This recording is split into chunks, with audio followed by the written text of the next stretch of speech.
ಸದ್ಯಕ್ಕೆ ಎಲ್ಲೆಲ್ಲೂ ಡೆವಿಲ್ ಅಬ್ಬರ ಕಾಣಿಸ್ತಿದೆ. ಅದರಲ್ಲೂ ಸಹ ದರ್ಶನ್ ಅವರ ಉಪಸ್ಥಿತಿಯಲ್ಲಿ ಆ ಒಂದು ಸಿಂಹಾಸನ ಇತ್ತಲ್ಲ, ಅದು ಸಾಕಷ್ಟು ಟ್ರೆಂಡ್ ಕ್ರಿಯೇಟ್ ಮಾಡಿತ್ತು. ಏನೇ ಇರಲಿ, ಈ ಸಿಂಹಾಸನವನ್ನ ಕ್ರಿಯೇಟ್ ಮಾಡಿದಂತಹ ಅಧಿಪತಿ ಯಾರು ಅನ್ನುವಂಥದ್ದು ಕೂಡ ಪ್ರಶ್ನೆ ಆಗಿತ್ತು. ಜೊತೆಗೆ ಈ ಸಿನಿಮಾದ ಟೆಕ್ನಿಷಿಯನ್ಸ್ ಇರಬಹುದು, ನಿರ್ದೇಶಕರಿಂದ ನಿರ್ಮಾಪಕರು, ಜೊತೆಗೆ ಟೆಕ್ನಿಷಿಯನ್ಸ್ ಎಲ್ಲರೂ ಸಹ ಸದ್ದನ್ನ ಮಾಡ್ತಿರುವಂಥದ್ದು. ಯಾಕಂತ ಹೇಳಿದ್ರೆ ದರ್ಶನ್ ಅವರೊಟ್ಟಿಗೆ ಕೆಲಸ ಮಾಡಿದ್ದಾರೆ ಅನ್ನುವಂಥದ್ದು ಒಂದು ಕಾರಣ. ಇನ್ನೊಂದು ಆರ್ಟ್ ಡೈರೆಕ್ಟರ್ ಯಾರು ಅನ್ನುವಂಥದ್ದು ಬಂದಾಗ ಮೋಹನ್ ಬಿಕೆರೆ ಅವರು ಸಾಕಷ್ಟು ಸಿನಿಮಾಗಳಿಗೆ ಈಗಾಗಲೇ ವರ್ಕ್ ಮಾಡಿರುವಂಥದ್ದು ಖ್ಯಾತ ಆರ್ಟ್ ಡೈರೆಕ್ಟರ್ ಕೂಡ ಇವತ್ತು ನಮ್ಮೊಟ್ಟಿಗಿದ್ದಾರೆ. ಡೆವಿಲ್ ಸಿನಿಮಾದ ಒಂದಷ್ಟು ಗುಟ್ಟುಗಳನ್ನ ರಿವೀಲ್ ಮಾಡುವಂತಹ ಕ್ಷಣ ಇವತ್ತಾಗಿರುವಂಥದ್ದು. ಅವ್ರನ್ನೇ ಮಾತಾಡಿಸ್ತಾ ಹೋಗ್ತೀನಿ. ಮೋಹನ್ ಸರ್ ನಮಸ್ತೆ, ಹೇಗಿದ್ದೀರಾ? ಫೈನ್, ಚೆನ್ನಾಗಿದೆ. ಈಗ ಡೆವಿಲ್ ಸಿನಿಮಾ ಅಂತ ಹೇಳಿದ ತಕ್ಷಣ ಅಲ್ಲೊಂದು ಏನಿದು ಡೆವಿಲ್ ಅನ್ನುವಂಥದ್ದು ಟೈಟಲ್ಲೇ ಹೇಳುತ್ತೆ. ಜೊತೆಗೆ ಆ ಒಂದು ಶೇಡ್ಸ್ ಇರಬಹುದು. ಈಗಾಗಲೇ ನಾವೆಲ್ಲ ಸಿನಿಮಾದ ಟ್ರೈಲರ್ ಇರ್ಬೋದು, ಟೀಸರ್, ಸಾಂಗ್ಸ್ ಈಗಾಗಲೇ ರಿಲೀಸ್ ಮಾಡಿರುವಂಥದ್ದು. ನಾವೇನು ಹೇಳೋದೇ ಬೇಡ, ಯಾಕಂದ್ರೆ ಫ್ಯಾನ್ಸ್ ಕಡೆಯಿಂದ ಅಷ್ಟು ಚೆನ್ನಾಗಿ ರೆಸ್ಪಾನ್ಸ್ ಸಿಗ್ತಾ ಇದೆ. ಮೊದಲನೇದಾಗಿ ಆ ರೆಸ್ಪಾನ್ಸ್ ನಿಮಗೇನು ಅನ್ನಿಸ್ತಿದೆ? ಮೊದಲನೇದಾಗಿ ಎಲ್ಲ ಗ್ಯಾರಂಟಿ ವೀಕ್ಷಕರಿಗೆ ನಮಸ್ಕಾರಗಳು. ಡೆವಿಲ್ ಆ್ಯಕ್ಚುಲಿ ತುಂಬ ಎಕ್ಸ್ಪೆಕ್ಟೇಷನ್ ಇಟ್ಕೊಂಡಿರುವಂಥ ಸಿನಿಮಾ. ಆಮೇಲೆ ಈ ಸಿನಿಮಾದಲ್ಲಿ ಮೊದಲನೇದಾಗಿ ನಾವು ಏನು ವರ್ಕ್ ಮಾಡಿದ್ದೀವಿ ಅನ್ನೋದಕ್ಕಿಂತ ಹೆಚ್ಚಾಗಿ ಕಲಾ ನಿರ್ದೇಶಕನಾಗಿ ಇದರಲ್ಲಿ ದರ್ಶನ್ ಸರ್ ಜೊತೆ ಮಾಡ್ತಿರೋದು ಸಾಕಷ್ಟು ಸಿನಿಮಾಗಳು ಮಾಡಿದ್ದೀನಿ. ಇದು ಒಂದು ಸಿನಿಮಾ. ಬಟ್ ಇಲ್ಲಿವರೆಗೂ ಮಾಡಿರೋ ಸಿನಿಮಾಗಳಿಗಿಂತ ಇದರಲ್ಲಿ ಏನು ವಿಭಿನ್ನತೆ ಅಂತ ಹೇಳಿದ್ರೆ, ಬರೀ ಒಂದು ಸೆಟ್ಸ್ಗಳಲ್ಲಿ ಏನು ಒಂದು ಕಲಾತ್ಮಕವಾಗಿ ಕ್ರಿಯೇಟ್ ಮಾಡ್ಬೋದು ಅನ್ನೋದನ್ನು ಚಾಲೆಂಜಿಂಗಾಗಿ ತೊಗೊಂಡಿರುವಂಥ ಸಾಕಷ್ಟು ಸನ್ನಿವೇಶಗಳಿದೆ. ಅದರಲ್ಲಿ ಎಲ್ಲ ಈ ಥರ ಸನ್ನಿವೇಶಗಳಲ್ಲಿ ಈಗಾಗಲೇ ನೀವು ನೋಡ್ತಾ ಇರ್ಬೋದು. ಒಂದು ಅದ್ಭುತವಾದ ಒಂದು ಚೇರ್ನ, ಒಂದು ದರ್ಶನ್ ಸರ್ ಕೂತ್ಕೊಳ್ಳೋಂಥ ಒಂದು ಚೇರ್ನ ನಾವು ಕ್ರಿಯೇಟ್ ಮಾಡಿದ್ದೀವಿ. ಆ ಚೇರ್ನ ಕ್ರಿಯೇಟ್ ಮಾಡೋದಕ್ಕೆ ಸಾಕಷ್ಟು ಡಿಸ್ಕಷನ್ಗಳಾಗಿ 3D ಡಿಸೈನ್ ಮಾಡಿ, ಮತ್ತು ಯಾವ ಥರ ಇರಬೇಕು, ಯಾಕಂದರೆ ಆ ಕ್ಯಾರೆಕ್ಟರ್ ರಿವೀಲ್ ಆಗುವಂಥ ಒಂದು ಸನ್ನಿವೇಶ. ಅದಕ್ಕೆ ಏನಾದ್ರು ಸಮಥಿಂಗ್ ಏನಂದರೆ ಆ ಕ್ಯಾರೆಕ್ಟ್ರಿಗೆ ಸೂಟ್ ಆಗೋವಂಥದ್ದು ಸಪೋರ್ಟಿವ್ ಆಗಿ ಆ ಚೇರ್ ಹೇಳ್ಬೇಕಾಗಿದೆ. ಯಾಕಂದರೆ ಆ ಕ್ಯಾರೆಕ್ಟರ್ ವ್ಯಕ್ತಿತ್ವನ ಬಿಂಬಿಸುವಂಥದ್ದು. ಅಂದರೆ ಆ ವ್ಯಕ್ತಿತ್ವ ಏನು ಅನ್ನೋದನ್ನು ಆ ಒಂದು ಚೇರೇ ಹೇಳ್ಬೇಕು ಅನ್ನೋ ಒಂದು ಸನ್ನಿವೇಶ ಅದು. ಆ ರೀತಿಯಾಗಿ ನಾವು ಸಾಕಷ್ಟು ಡಿಸ್ಕಷನ್ ಮಾಡಿ ನಮ್ಮ DOP ಸುಧಾಕರ್ ಅವರು, ಮತ್ತು ನಮ್ಮ ಪ್ರಕಾಶ್ ಸರ್, ನಿರ್ದೇಶಕರಾದಂಥ ಪ್ರಕಾಶ್ ವೀರ್ ಅವರು, ನಾವೆಲ್ಲ ಡಿಸ್ಕಷನ್ ಮಾಡಿ, ಜೊತೆಗೆ ಕೊರಿಯೋಗ್ರಾಫರು ಎಲ್ಲ ಮಾಡಿ ಅದನ್ನೊಂದನ್ನು ವಿಭಿನ್ನವಾಗಿರಬೇಕು ಅನ್ನೋದಕ್ಕೋಸ್ಕರ ಅದನ್ನು ಸಾಕಷ್ಟು ಡಿಸೈನ್ಗಳು ಮಾಡ್ತೀವಿ, ಸಾಕಷ್ಟು ರೆಫರೆನ್ಸ್ಗಳು ನೋಡ್ತೀವಿ. ಎಲ್ಲ ನೋಡಿದಾಗ ಕೊನೆಗೆ ಒಂದು ಫೈನಲ್ ಫಿಕ್ಸ್ ಆಗುತ್ತೆ. ಫೈನಲ್ ಫಿಕ್ಸ್ ಆದಾಗಲೂ ಪ್ರಕಾಶ್ ಸರ್ ಏನು ಹೇಳ್ತಾರೆ, ಅದು ಆ್ಯಕ್ಚುಲಿ ಫುಲ್ ರೆಡಿ ಮಾಡಿ ಆಮೇಲೆ ನಾನು ಅದನ್ನು ಹೇಗೆ ಏನು ಅನ್ನೋದನ್ನು ನಾನು ಡಿಸೈಡ್ ಮಾಡ್ತೀನಿ ಅಂತ. ತದನಂತರ ಎಲ್ಲ ಆಗುತ್ತೆ, ನೋಡ್ತಾರೆ. ಆಮೇಲೆ ನೋಡಾದ್ಮೇಲೆ ಇದನ್ನು ಓನ್ಲಿ, ಯಾಕಂದರೆ ರಿವೀಲ್ ಅಂತ ಹೇಳಿದ್ರೆ ಒಂದು ರಿವಾಲ್ವಿಂಗ್ ಬೇಸ್ ಮೇಲೆ ಅದು ಕ್ಯಾರೆಕ್ಟ್ರು ಒಂದು ಪ್ಲೇ ಆಗುತ್ತೆ. ಆ ರಿವಾಲ್ವಿಂಗ್ ಬೇಸ್ ಮೇಲೆ ಕ್ಯಾರೆಕ್ಟರ್ ಪ್ಲೇ ಆಗಿರೋದ್ರಿಂದ ಅದನ್ನು ಬರೀ ಒಂದು ಸೈಡ್ ಫಿನಿಷ್ ಅಲ್ಲದೆ ಫ್ರಂಟ್ ಟು ಬ್ಯಾಕ್ ಎರಡೂ ಸೈಡ್ ಫಿನಿಷ್ ಮಾಡಬೇಕು ಅಂದಾಗ ನಾವು ಸಾಕಷ್ಟು ತಲೆ ಕೆಡಿಸ್ಕೊಳ್ತೀವಿ. ಯಾಕಂದರೆ ಅವರು ಕೂತ್ಕೊಳ್ಳುವಂಥ ಇದಕ್ಕೆ ವಿತ್ ವಿಂಗ್ಸ್ ಅದೆಲ್ಲ ಮಾಡಿ ನಾವು ರೆಡಿ ಮಾಡಿದ್ವಿ. ಆ ವಿಂಗ್ಸ್ ಜೊತೆಗೆಲ್ಲ ರೆಡಿ ಮಾಡಿದಾಗ ಆ ಏನಂದ್ರೆ ಆ ಟೆಕ್ಸ್ಚರು, ಸ್ಟ್ರಕ್ಚರು, ಇದನ್ನೆಲ್ಲ ಫ್ಯಾಬ್ರಿಕೇಷನ್ ವಿತ್ FRP ಎಲ್ಲ ಸೇರಿ ಮಾಡಿದ್ದು. ಅದು ರಿವೀಲ್ ಆಗ್ಬೇಕಾದ್ರೆ ಬ್ಯಾಕ್ ಸೈಡ್ ಆಲ್ಸೋ ಅದೇನಂದರೆ ಪ್ಲೈನ್ ಇರಬಾರ್ದು, ಅದಕ್ಕೇನಾದ್ರು ಸಮಥಿಂಗ್ ಕ್ರಿಯೇಟ್ ಆಗಬೇಕಂತ. ಆದರೆ ಆ ವ್ಯಕ್ತಿತ್ವ ಆ ಚೇರ್ ರಿವೀಲ್ ಆಗಿ ತಿರುಗಿದಾಗ್ಲೂ ಅದು ಇರಬೇಕು ಅನ್ನೋದಕ್ಕೆ ಈ ಥರ ಡಿಸ್ಕಷನ್ ಮಾಡಿ ಮಾಡಿದ್ವಿ. ಅದು ಮಾಡಿದಾಗ ಶಾರ್ಟ್ಸ್ ತೆಗಿಬೇಕಾದ್ರೇ ನಮಗೆ ಅನ್ನಿಸ್ತು ತುಂಬ ಎಕ್ಸ್ಟ್ರಾರ್ಡ್ನರಿ ಇದೆ. ಎಲ್ಲ ಎಂಜಾಯ್ ಮಾಡಿದ್ರು. ದರ್ಶನ್ ಸರ್ ಬಂದರು, ಚೇರ್ ಮೇಲೆ ಕೂತ್ಕೊಂಡು ಎಲ್ಲ ಇದಾದ್ಮೇಲೆ ಒಂದು 2-3 ಶಾರ್ಟ್ಸ್ ಆಯಿತು. ಶಾರ್ಟ್ಸ್ ಆಗ್ತಾ ಇದ್ದಂಗೆ ದರ್ಶನ್ ಸರು ಎಲ್ಲರನ್ನೂ ಕರೆದು ಹೇಳ್ತಾರೆ, ಇದು ಒಂದು ಅದ್ಭುತವಾಗಿದೆ ಚೇರು. ಅದಕ್ಕೆ ಮುಂಚೆ ನಾನು ದರ್ಶನ್ ಸರ್ಗೆ ಫೋಟೋನಲ್ಲಿ ತೋರಿಸಿದೆ. ಇಲ್ಲಮ್ಮ, ನಾನು ಬರ್ಬೇಕಾದ್ರೆ ನೋಡಿದೆ, ತುಂಬ ಚೆನ್ನಾಗಿದೆ ಚೇರ್ ಅಂತ. ಆ 2-3 ಶಾರ್ಟ್ ಆಗಿದ ತಕ್ಷಣ ದರ್ಶನ್ ಸರ್ ಹೇಳ್ತಾರೆ, ಈ ಚೇರ್ನ ಒಂದು ಕೆಲಸ ಮಾಡಿ, ನನ್ನ ಸೆಲೆಬ್ರಿಟಿಗೋಸ್ಕರ ನೀವು ಇದನ್ನು ತೊಗೊಂಡೋಗಿ ಥಿಯೇಟ್ರ್ ಮುಂದೆ ಇಡಬೇಕು. ಸೆಲೆಬ್ರಿಟೀಸ್ ಅಂದರೆ ಅವರ ಅಭಿಮಾನಿಗಳು ಎಂಜಾಯ್ ಮಾಡ್ತಾರೆ. ಆವಾಗ ಇಟ್ಟರೆ ರಿಯಲಿ ಅವ್ರ ಖುಷಿನೇ ನನ್ನ ಖುಷಿ ಅಲ್ವಾ ಅಂತ ಹೇಳಿ ದರ್ಶನ್ ಸರ್ ಹೇಳಿದ್ದಕ್ಕೋಸ್ಕರನೇ ಇವತ್ತು ನಾವು ಓರಿಯನ್ ಮಾಲ್ ಮುಂದೆ ಇಟ್ಟಿದ್ದೀವಿ. ಆ ಓರಿಯನ್ ಮಾಲ್ ಮುಂದೆ ಇಟ್ಟಿರೋದಕ್ಕೆ ನೀವು ನೋಡ್ತಾ ಇದ್ದೀರ, ಈಗ ಎಲ್ಲ ಚಾನಲ್ಗಳಲ್ಲಿ ಎಲ್ಲ ಇದರಲ್ಲೂ ಸಾಕಷ್ಟು ಬ್ಯುಸಿಯಾಗಿ, ಏನು ಕ್ಯೂ ರಶ್ ಅಷ್ಟಿದೆ. ನಿಜವಾಗ್ಲೂ ನಮ್ಗೆ ಅನಿಸಿರಲಿಲ್ಲ ಈ ರೇಂಜಿಗೆ ಅದೊಂದು ಇದು ಪಡ್ಕೊಳ್ಳುತ್ತೆ ಅಂತ, ಬಿಕಾಸ್ ಆಫ್ ದರ್ಶನ್ ಸರ್. ಈಗ ಅದನ್ನು ಆ್ಯಕ್ಚುಲಿ ಇಲ್ಲಿಟ್ಟು ನೆಕ್ಸ್ಟು ನರ್ತಕಿನಲ್ಲಿ ಇಡುವಂಥ ಇದಿದೆ. ನೋಡೋಣ ಮುಂದೆ ನಿರ್ದೇಶಕರ ಸಲಹೆ ಮೇರೆಗೆ ಏನಾಗುತ್ತೆ ಅನ್ನೋದನ್ನು ನೋಡ್ಕೊಂಡಿರಬೇಕು. ಒಟ್ನಲ್ಲಿ ಆ ಚೇರ್ ಟೋಟಲಿ ನಾನು ಮಾಡಿದ್ದಕ್ಕೆ ಒಂದು ತುಂಬಾ ಖುಷಿ ಇದೆ. ಅದನ್ನು ಪ್ರತಿಯೊಂದು ಇನ್ಸ್ಟಾಗ್ರಾಮಲ್ಲಿ ಪ್ರತಿಯೊಂದು ಚಾನಲ್ ನೋಡ್ತಾರೆ, ನಮಗೆ ಒಂದು ಹೆಮ್ಮೆ ಆಗುತ್ತೆ. ಈಗ ಸರ್ ಚೇರ್ ಬಗ್ಗೆ ಹೇಳ್ತಾ ಹೋದ್ರೆ ಎಷ್ಟು ಕೆಜಿ, ಎಷ್ಟು ತೂಕ ಇತ್ತು, ಎಷ್ಟು ದಿನ ತೆಗೆದುಕೊಳ್ತು ಅದನ್ನ ರೆಡಿ ಮಾಡಕ್ಕೆ, ಒಂದು ಆ ರೀತಿ ಪ್ರಶ್ನೆ ಬರುತ್ತೆ. ಜೊತೆಗೆ ನಾನು ನೋಡ್ತಾ ಇದ್ದೆ ನಿಮ್ಮ ಸಂದರ್ಶನ, ಕೇವಲ ಮುಂದೆ ನೋಡುವಂಥದ್ದಲ್ಲ, ಚೇರ್ ಹಿಂದೆಗಡೆ ಕೂಡ ಅದೇ ರೀತಿಯ ಒಂದು ಕತೆ ಹೇಳುವಂತಹ ಒಂದು ಡಿಸೈನ್ ಇರಬೇಕು ಅಂತ ನಿರ್ದೇಶಕರು ಹೇಳಿದ್ರಂತೆ. ಸೊ ಏನು ಕತೆ ಅದು, ಹೇಗೆ ಈ ಸಿಂಹಾಸನ ಬರಕ್ಕೆ ಕಾರಣ ಏನಾಯ್ತು, ಇದು ಬೇಕೇ ಬೇಕು ಅನ್ನುವಂಥದ್ದು ಕಥೆಯಲ್ಲಿ ಏನಿದೆ ಅಂತ? ಇಲ್ಲ, ಕತೆ ಬಗ್ಗೆ ನಾವು ಎಕ್ಸ್ಪ್ಲೈನ್ ಮಾಡೋಕ್ಕೆ ಬರಲ್ಲ, ಅದನ್ನು ಇನ್ನು 11ನೇ ತಾರೀಕು ನೀವೇ ಎಲ್ಲ ನೋಡ್ತೀರಾ. ಒಟ್ಟಿನಲ್ಲಿ ಆ ಸನ್ನಿವೇಶದಲ್ಲಿ ಆ ಕ್ಯಾರೆಕ್ಟರ್ಗೆ ಬೇಕಾದಂಥ ಒಂದು ಚೇರ್ ಅದು. ಬಟ್ ಆ್ಯಕ್ಚುಲಿ ಮುಂಚೆ ಒಂದು ಕನ್ಫ್ಯೂಷನ್ ಏನಿತ್ತು ಅಂದರೆ, ಒಂದು ಸಮಥಿಂಗ್ ಲೆದರ್ ಆರ್ ರೆಗ್ಸಿನ್ ಆ ಥರ ಯಾವ್ದಾದ್ರು ಒಳ್ಳೆ ಟೆಕ್ಸ್ಚರ್ ಇರೋವಂಥ ಸೋಫಾನೇ ಒಂದು ಡಿಸೈನ್ಡ್ ಆಗಿ ಏನೋ ಮಾಡಬೇಕು ಅನ್ನೋ ಒಂದು ಸನ್ನಿವೇಶ ಇದ್ದಿದ್ದು.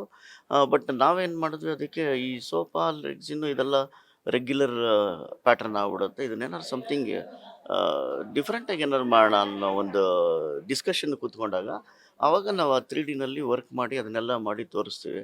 ಅದನ್ನು ಹೈಟು ಮತ್ತು ಯಾಕಂದರೆ ದರ್ಶನ್ ಸರ್ ಕೂತ್ಕೊಂಡಾಗ ದರ್ಶನ್ ಸರ್ಗಿನ್ನ ಅವರ ಹೆಡ್ಗಿನ್ನ ಕರೆಕ್ಟಾಗಿ ಶೋಲ್ಡ್ರ್ ಲೆವೆಲ್ಗೆ ವಿಂಗ್ಸ್ ಬರಬೇಕು. ಮತ್ತು ಆ ಬ್ಯಾಕ್ ಸೈಡೂ ಅಷ್ಟೇ, ಅದನ್ನ ಯಾಕಂದರೆ ಆ ರಿವಲ್ವಿಂಗ್ ಆದಾಗ ಅದು ಎಲ್ಲ ಕಡೆ ಡೀಟೇಲಾಗಿ ಕಾಣಬೇಕು ಅನ್ನೋ ಒಂದು ಉದ್ದೇಶದಿಂದ ಮಾಡಿದ್ದದು. ಅದ್ರ ಜೊತೆಗೆ ಇನ್ನೊಂದು ಏನಂತ ಹೇಳಿದ್ರೆ, ಅಲ್ಲಿ ಸಾಕಷ್ಟು ಇದರಲ್ಲಿ ಕಲರ್ ಕಾಂಬಿನೇಷನ್ಸ್ದು ಬರುತ್ತೆ. ಮತ್ತು ನೀವು ನೋಡಿರ್ಬೋದು ಆ ಚೇರ್ನಲ್ಲಿ 2 ಸೈಡ್ ಅವ್ರು ಕೂತ್ಕೊಳ್ಳೋ ಲೆಗ್ ಲೆವೆಲ್ಗೂ ರೆಡ್ ಲೈಟ್ಗಳಿರುತ್ತೆ. ಮತ್ತು ಆ ಎಲ್ಲ ಐಗಳು ಏನು ನಾನು ಕ್ಯಾರೆಕ್ಟರ್ಗಳನ್ನ ಕ್ರಿಯೇಟ್ ಮಾಡಿದ್ದೀನಿ, ಆ ಕ್ಯಾರೆಕ್ಟರ್ ಐಗಳಲ್ಲೆಲ್ಲ ರೆಡ್ ಲೈಟ್ಸ್ ಇರುತ್ತೆ. ಇವನ್ ನೀವು ರಿವರ್ಸಲ್ಲಿದ್ದಂಥ ಒಂದು ಕ್ಯಾರೆಕ್ಟರ್ಗೂ ಅಷ್ಟೇ, ಅದರಲ್ಲೂ ರೆಡ್ ಲೈಟ್ಸ್ ಇರುತ್ತೆ. ಮೀನ್ಸ್ ಅಂದರೆ ಅದೊಂದು ಅವ್ರ ಮನಸ್ಸಿನ ಭಾವನೆಗಳು, ಅವ್ರ ಮನಸ್ಸಿನ ವ್ಯಕ್ತಿತ್ವ ತೋರಿಸೋದಕ್ಕೆ ಆ ಚೇರ್ನ ಕ್ರಿಯೇಟ್ ಮಾಡಿದ್ದು. ಅದನ್ನು ಸುಮಾರು ನಾವೊಂದು 10 to 12 ಡೇಸ್ ಬರೀ ಕ್ಲೇ ವರ್ಕ್ ಮಾಡಿ ಅದನ್ನು ಮೋಲ್ಡ್ ಮಾಡಿ ಮಾಡ್ಕೊಳ್ಳೋದಕ್ಕೆ ತೊಗೊಂಡಿದ್ವಿ. ಅರೌಂಡ್ ಎಲ್ಲ ರೆಡಿ ಮಾಡಿ ಫಿನಿಷ್ ಮಾಡೋಷ್ಟೊತ್ತಿಗೆ ಒಂದು 15 ಡೇಸ್ ಆಗುತ್ತೆ. ಹೆಚ್ಚು ಕಮ್ಮಿ ಒಂದು ಡಿಫ್ರೆಂಟ್ ಇದರಿಂದ ಮೋಲ್ಡರ್ಸ್ಗಳನ್ನ, ವರ್ಕರ್ಸ್ಗಳನ್ನ ಕರೆಸಿರ್ತೀವಿ. ಮತ್ತು ಅದ್ರ ಜೊತೆಗೆ ಏನಂತ ಹೇಳಿದ್ರೆ, FRPನಲ್ಲಿ ಫ್ಯಾಬ್ರಿಕೇಷನ್ ವಿತ್ FRP ಎಲ್ಲ ಮಿಕ್ಸ್ ಮಾಡಿ ಆ ಚೇರ್ನ ನಾವು ರೆಡಿ ಮಾಡಿರ್ತೀವಿ ಮೇಡಮ್, ಆಗಿರುತ್ತೆ. ಜೊತೆಗೆ ಎಷ್ಟು ಖರ್ಚಾಯ್ತು ಅನ್ನುವಂಥದ್ದು, ಎಷ್ಟು ತೂಕ ಇದೆ ಸರ್ ಆ ಸಿಂಹಾಸನ? ತೂಕ ಬಂದು ಹೆಚ್ಚು ಕಮ್ಮಿ ನನಗೆ ಗೊತ್ತಿರಂಗೆ ಒಂದು ಅಪ್ರಾಕ್ಸಿಮೇಟ್ ಒಂದು ಆ, ಒಂದು 1/4 ಟನ್ ಬರ್ಬೋದು. ಮೀನ್ಸ್ ಅಂದರೆ ಒಂದು 200-250 kg ಬರ್ಬೋದು ಅನಿಸುತ್ತೆ. ಅದ್ರ ಜೊತೆಗೆ ಏನಂದರೆ ಅದು ವೆಯ್ಟು ಅಷ್ಟಿದೆ. ಎತ್ತೋದಕ್ಕೆ ನಾವು ಹೆಚ್ಚು ಕಮ್ಮಿ ಲೆಕ್ಕ ಹಾಕೊಳ್ಳಿ, ಒಂದು 7-8 ಜನ, ಒಂದು 6-7 ಜನ ಎತ್ತಾ ಇರ್ತೀವಿ ಅಂದರೆ ಅರೌಂಡ್ ಅಪ್ರಾಕ್ಸಿಮೇಟ್ ಒಂದು 1/4 ಟನ್ ಬರುತ್ತೆ ಮೇಡಮ್ ಅದು ಚೇರು. ಜೊತೆಗೆ ಸೆಟ್ಟಿಗೆ ಎಷ್ಟು ಖರ್ಚಾಗಿತ್ತು? ಆ ಸೆಟ್ಟಿಗೆ ಖರ್ಚು ಅಂತ ಹೇಳಿದ್ರೆ, ಈಗ ಆ್ಯಕ್ಚುಲಿ ಬಜೆಟ್ ಹೇಳೋಕೆ ಹೋದಾದರೆ ಅದು ಟೋಟಲಿ ಸೆಟ್ಸ್ಗೆ ಅರೌಂಡ್ ಒಂದು ನನಗೆ ಗೊತ್ತಿರೋಂಗೆ ಒಂದು 1+ ಆಗಿದೆ. 1.3 1.5 CR ಆಗಿದೆ. ನಾನು ಹೇಳ್ತಾರೆ only for not chair. Overall ಸೆಟ್ಸ್ಗೆ ಎಲ್ಲನೂ ಸೇರಿಸಿದ್ರೆ ಹೆಚ್ಚು ಕಮ್ಮಿ 1.5 ಆಗುತ್ತೆ. ಅದರಲ್ಲಿ ಚೇರ್ ಅಟ್ಮಾಸ್ಫಿಯರ್ಗೆ ನನಗೆ ಗೊತ್ತಿರೋಂಗೆ ಒಂದು 40-45-50 ಲಕ್ಷದವರೆಗೂ ಖರ್ಚಾಗಿದೆ ಅದಕ್ಕೆ. ಇನ್ನು ಸರ್ ಸಾಂಗ್ಸ್ ವಿಚಾರವಾಗಿ ನಾವು ಹೇಳ್ತಾ ಹೋದ್ರೆ, ಈಗಾಗಲೇ ಒಂದಷ್ಟು ಸದ್ದು ಕೂಡ ಮಾಡಿದೆ, ಜೊತೆಗೆ ಫ್ಯಾನ್ಸ್ಗೆ ತುಂಬ ಇಷ್ಟ ಆಗಿರೋ ಅಂಥದ್ದು. ಅದರಲ್ಲೂ ದರ್ಶನ್ ಅವರ ಲುಕ್ ಇರಬಹುದು, ಬೇರೆ ಬೇರೆ ಸಿನಿಮಾಗಳಲ್ಲಿ ವಿಭಿನ್ನ ಲುಕ್ ನಾವು ನೋಡಿದ್ದೀವಿ. ಬಟ್ ಈ ಸಿನಿಮಾದಲ್ಲಿ ಏನೋ ಒಂದು ರೀತಿ ಎಕ್ಸ್ಪಿರಿಮೆಂಟ್ ರೀತಿ ಮಾಡಿರೋವಂಥದ್ದು. ನೀವು ಕೂಡ ಅವ್ರ ಜೊತೆಗೆ ಹಿಂದೆ ಸಾಕಷ್ಟು ಬಾರಿ ಕೆಲಸ ಮಾಡಿರೋದ್ರಿಂದ ಪರ್ಸ್ನಲ್ ಆಗಿ ಒಂದು ದರ್ಶನ್ ಸರ್ ಲುಕ್ ಇರಬಹುದು, ಈ ಸಿನಿಮಾದ ಒಂದು ಶೇಡ್ ಎಲ್ಲ ಹೇಗೆ ಅನ್ನಿಸ್ತು? ಈ ಸಿನಿಮಾದಲ್ಲಿ ದರ್ಶನ್ ಸರ್ನ ಲುಕ್ನ ನೀವು ನಿಜವಾಗ್ಲೂ ಥಿಯೇಟ್ರ್ನಲ್ಲಿ ರಿಲೀಸ್ ಆದಮೇಲೆ ನೀವು ನೋಡಿ ಎಂಜಾಯ್ ಮಾಡ್ತೀರಾ. ನೀವೇನು ಎಕ್ಸ್ಪೆಕ್ಟ್ ಮಾಡ್ಕೊಂಡಿರ್ತೀರೋ ಅದಕ್ಕಿಂತ ವಿಭಿನ್ನವಾಗಿದೆ. ಯಾಕಂದರೆ ಅವರ ಇದು ಏನಂದರೆ, ಅವರ ಡೈಲಾಗ್ ಡೆಲಿವರೀಸು ಮತ್ತು ಅವರ ಕಾಸ್ಟ್ಯೂಮ್ಸು ಮತ್ತು ಅವ್ರ ಬಾಡಿ ಲ್ಯಾಂಗ್ವೇಜು, ನೀವು ಇದುವರೆಗೂ ನೋಡಿರೋ ಸಿನಿಮಾಗಳಿಗಿಂತ ಈ ಸಿನಿಮಾದಲ್ಲಿ ನಿಜವಾಗ್ಲೂ ವಿಭಿನ್ನ ಇದೆ. ಈಗ ನೀವು ಆಲ್ರೆಡಿ ಟ್ರೈಲರ್ಗಳಲ್ಲೇ ನೋಡಿರ್ತೀರ. ಈ ಟ್ರೈಲರ್ಗಳಲ್ಲಿ ನೋಡಿದಾಗ ನಿಮಗೆ ಅನಿಸಿರುತ್ತೆ ಇದರಲ್ಲಿ ಏನೋ ಒಂದು ವಿಭಿನ್ನತೆ ಇರುತ್ತೆ ಅಂತ. ಖಂಡಿತ ಫ್ಯಾನ್ಸ್ಗಂತೂ ಇದು ರಿಯಲಿ ತುಂಬ ಹಬ್ಬ ಆಚರಿಸುವಂಥ ಸನ್ನಿವೇಶಗಳು. ಆಮೇಲೆ ಅವರ ಓವರಾಲ್ ನಾನು ಪ್ರೀವಿಯಸ್ ಸಿನಿಮಾಗಳು ನಾನು ಸಾಕಷ್ಟು ಅವ್ರ ಜೊತೆ ಟ್ರಾವೆಲ್ ಮಾಡ್ಕೊಂಡು ಬಂದಿದ್ದೀನಿ. ಆ ಪ್ರೀವಿಯಸ್ಸಲ್ಲಿರೋ ಸಿನಿಮಾಗಳಿಗಿಂತ ನೀವು ನೋಡಿರ್ಬೋದು ಎವ್ರಿ ಒಂದು ಟೀಸರ್ ಫಸ್ಟ್ ನಾವು ರಿಲೀಸ್ ಮಾಡಿದ ಟೀಸರಲ್ಲೇ ಒಂದು ರೈಮ್ಸಿಂದ ಸ್ಟಾರ್ಟ್ ಆಗುತ್ತೆ. ಅದೇ ಥರನೇ ಇದರಲ್ಲಿ ಪ್ರತಿಯೊಂದು ಸಲನೂ ಅವ್ರ ಎಂಟ್ರಿ ಒಂದು ಆ ಥರ different getup, different shades, different background music, ಆಮೇಲೆ ಒಂದು ಈ ಥರ ರೈಮ್ಸ್ ಯಾಕಂದ್ರೆ ಅವರ ವ್ಯಕ್ತಿತ್ವನ ತೋರಿಸೋದಕ್ಕೆ ಈ ಥರ ವಿಜೃಂಭಣೆಯಾಗಿ ಪ್ರಕಾಶ್ ವೀರ್ ಅವರು ನಿಜವಾಗ್ಲೂ ಚಿತ್ರೀಕರಿಸಿದ್ದಾರೆ. ಇದರಲ್ಲಿ ನಾವೇನು ಅಂದ್ಕೊಳ್ತೀವೋ ಅದಕ್ಕಿಂತ ನೋಡಬೇಕಾದಂಥ ಇದು ಅಂದರೆ ಎಂಜಾಯ್ ಮಾಡೋವಂಥ ಸೀನ್ಗಳು ನೀವು ಚಿತ್ರ ರಿಲೀಸ್ ಆದಮೇಲೆ ಖಂಡಿತ ನೋಡ್ತೀರಾ. ಅಂದ್ರೆ ಪ್ರತಿ ಬಾರಿ ಅವ್ರ ಸಿನಿಮಾ ನೋಡ್ಬೇಕಾದ್ರೆ ಅಥವಾ ಟ್ರೈಲರ್ ಟೀಸರ್ ಬಿಟ್ಟಾಗ ಹೀರೋಯಿಸಮ್ ಕಾಣಿಸ್ತಾ ಇತ್ತು, ಬಟ್ ಇಲ್ಲಿ ವಿಲನಿಶ್ ಆಗಿ ಕಾಣಿಸ್ಕೊಳ್ತಾ ಇರುವಂತದ್ದು.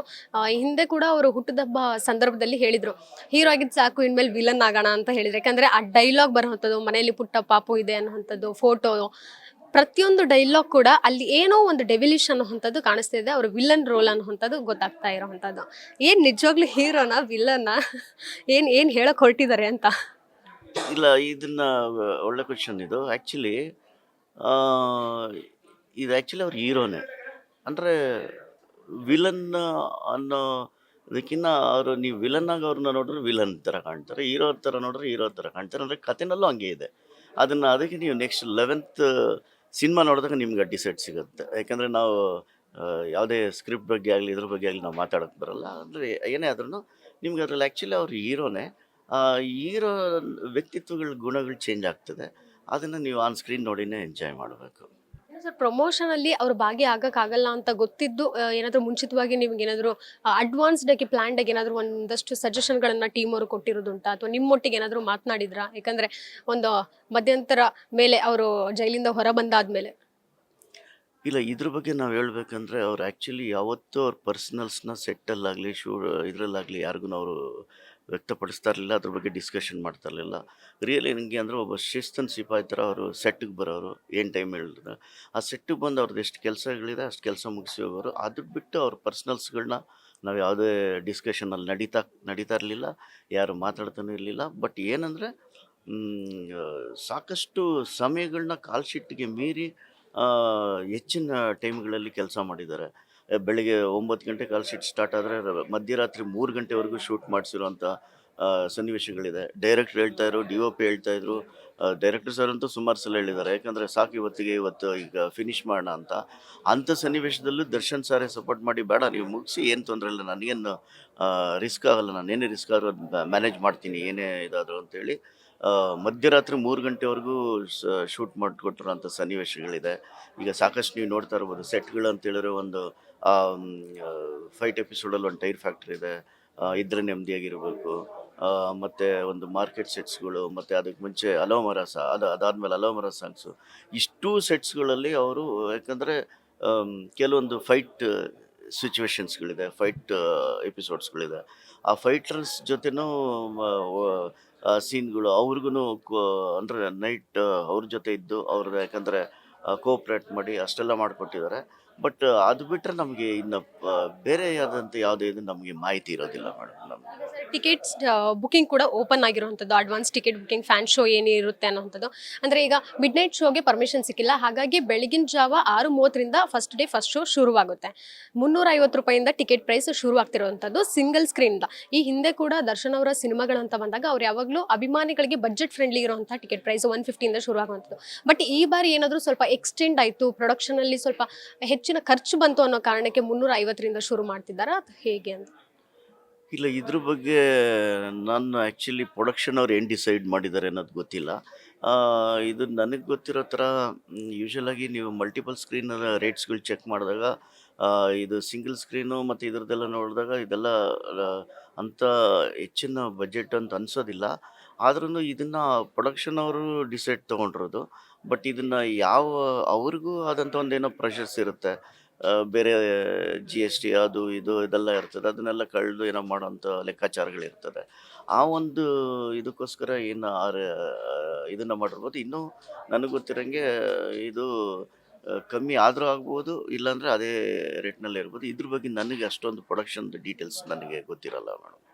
ಪರ್ಸ್ನಲ್ ಆಗಿ ನೀವೇನಾದರೂ ದರ್ಶನ್ ಅವ್ರನ್ನ ಹೋಗಿ ಭೇಟಿ ಬರೋದು ಈ ರೀತಿ ಆಲೋಚನೆ ಏನಾದರೂ ಇದೆಯಾ? ಅಂದರೆ ಸಿನಿಮಾ ರಿಲೀಸ್ಗೂ ಮೊದಲು ಏನಾದರೂ ತಂಡದವರು ಹೋಗುವಂಥದ್ದು? ಇಲ್ಲ ತಂಡದವರು ಆ್ಯಕ್ಚುಲಿ ಯಾಕಂದರೆ ಯಾರೇ ಹೋದ್ರೂ ಅದಕ್ಕೊಂದು ರೆಸ್ಟ್ರಿಕ್ಷನ್ ಇದೆ ಅಲ್ಲಿ. ಸ್ವಂತ ಫ್ಯಾಮಿಲಿಗೇ ಈಗ ಬಿಡೋದಕ್ಕೆ ಸರ್ಟನ್ ಟೈಮ್ಸು ಈ ಥರ ಅಂತಿರುತ್ತೆ. ಹಾಗಾಗಿ ಖಂಡಿತ ಯಾವುದೇ ಟೆಕ್ನಿಷಿಯನ್ಸ್‌ಗೆ ಈವನ್ ನಮ್ಮ ನಿರ್ದೇಶಕರೇ ಹೋಗಿ ಬರೋದಕ್ಕೂ ಒಂದು ಸರ್ಟನ್ ಟೈಮ್ ಅಂತ ಇರುತ್ತೆ.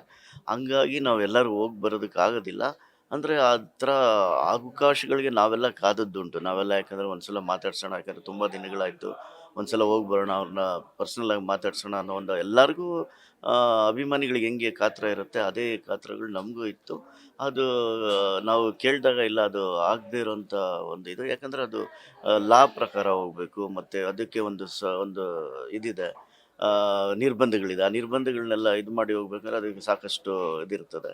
ಹಂಗಾಗಿ ನಾವು ಇದುವರೆಗೂ ಯಾರೂ ಮೀಟ್ ಮಾಡೋಕ್ಕೆ ಅವಕಾಶ ಸಿಕ್ಕಿಲ್ಲ. ಸಿಕ್ಕರೆ ಖಂಡಿತ ನಾವು ಹೋಗಿ ಆತ್ಮೀಯವಾಗಿ ನಾವು ಅವ್ರನ್ನ ನಿಜವಾಗ್ಲೂ ಮಾತಾಡ್ಸ್ಕೊಂಬರ್ತೀವಿ. ಯಾಕೆಂದರೆ ಅವರು ವ್ಯಕ್ತಿತ್ವವಾಗಿ ಎಷ್ಟು ಒಳ್ಳೆ ವ್ಯಕ್ತಿ ಅಂತ ನಮಗೆ ಚೆನ್ನಾಗಿ ನಾವು ಅವ್ರ ಜೊತೆ ಟ್ರಾವೆಲ್ ಮಾಡಿ ನಾವು ತಿಳ್ಕೊಂಡಿದ್ದೀವಿ. ಯಾಕಂದರೆ ಇವತ್ತೂ ಅಷ್ಟೇ ಇವತ್ತು ಏನೆಲ್ಲ ಸೆಟ್ಸ್ಗಳು ಈ ಇದರಲ್ಲಿ ಬರೀ ಇವನ್ ನಾಟ್ ಒಂದು ಚೇರು, ನಾನು ಸುಮಾರು ಇಡೀ ಸಿನಿಮಾಗೆ talkie portions, fight, chase episode, songs, teaser ಎಲ್ಲದಕ್ಕೂ ಸೆಟ್ಸ್ಗಳು ಹಾಕಿದ್ದೀನಿ. ನೀವು ನೋಡಿರ್ತೀರ ಎಲ್ಲ ಇದರಲ್ಲಿ. ಆ ಸೆಟ್ಸ್ಗಳೆಲ್ಲ ಅಷ್ಟೇ ನಾನು ಆ್ಯಕ್ಚುಲಿ ಆ ಸೆಟ್ಸ್ ಎಲ್ಲ ಹಾಕಿ ನನಗೆ ಫಿನಿಶ್ ಆಗ್ಬಿಟ್ಟು ಫಸ್ಟ್ ಡೇ ಶೂಟ್ ಬರಬೇಕಾದ್ರೆ ನಾನು ಬೆಳಿಗ್ಗೆ ಯಾರನ್ನ ಕಾಯ್ತಾ ಇದ್ನೋ ಎಲ್ಲೋ ಗೊತ್ತಿಲ್ಲ, ಡೈರೆಕ್ಟರ್ ಜೊತೆ ಅವ್ರ ಜೊತೆಲ್ಲ ತಿಂಡಿ ಮಾಡಾದ್ಮೇಲೂ ದರ್ಶನ್ ಸರ್ ಬರೋವರೆಗೂ ಕಾಯ್ದು ದರ್ಶನ್ ಸರ್ ಜೊತೆ ಕಾಯ್ದು ಅವ್ರು ಬಂದು ಸೆಟ್ನ ನೋಡ್ಬಿಟ್ಟು ಮೋಹನ್ ಸೂಪರ್ ಮೋಹನ್ ಅಂದ್ಬಿಟ್ಟು ಒಂದು ಹ್ಯಾಂಡ್ಲ್ ಹೊಡೆದು ಒಂದು ಹಗ್ಗಗೋಸ್ಕರ ನಾನು ವೆಯ್ಟ್ ಮಾಡ್ತಾಯಿದ್ದೆ. ಯಾಕಂದರೆ ನನಗೆ ನಿರ್ದೇಶಕರ ಜೊತೆಗೆ ದರ್ಶನ್ ಸರ್ ನೋಡ್ಬಿಟ್ಟು ಅದನ್ನು ಖುಷಿ ಪಟ್ಟರೆ ನನಗೆ ಅದೊಂದು ಹೆಮ್ಮೆ ಅನ್ನೋ ಒಂದು ವಿಷಯ. ಹಾಗಾಗಿ ಇದೊಂದು ಇದನ್ನು ಆದಷ್ಟು ಬೇಗ ನಮ್ಮ ಆಶಯದಂತೆ ಅವರು ಆದಷ್ಟು ಬೇಗ ಬರ್ತಾರೆ ನಮ್ಮೊಂದಿಗೆ ಮತ್ತೆ ಬೆರೀತಾರೆ.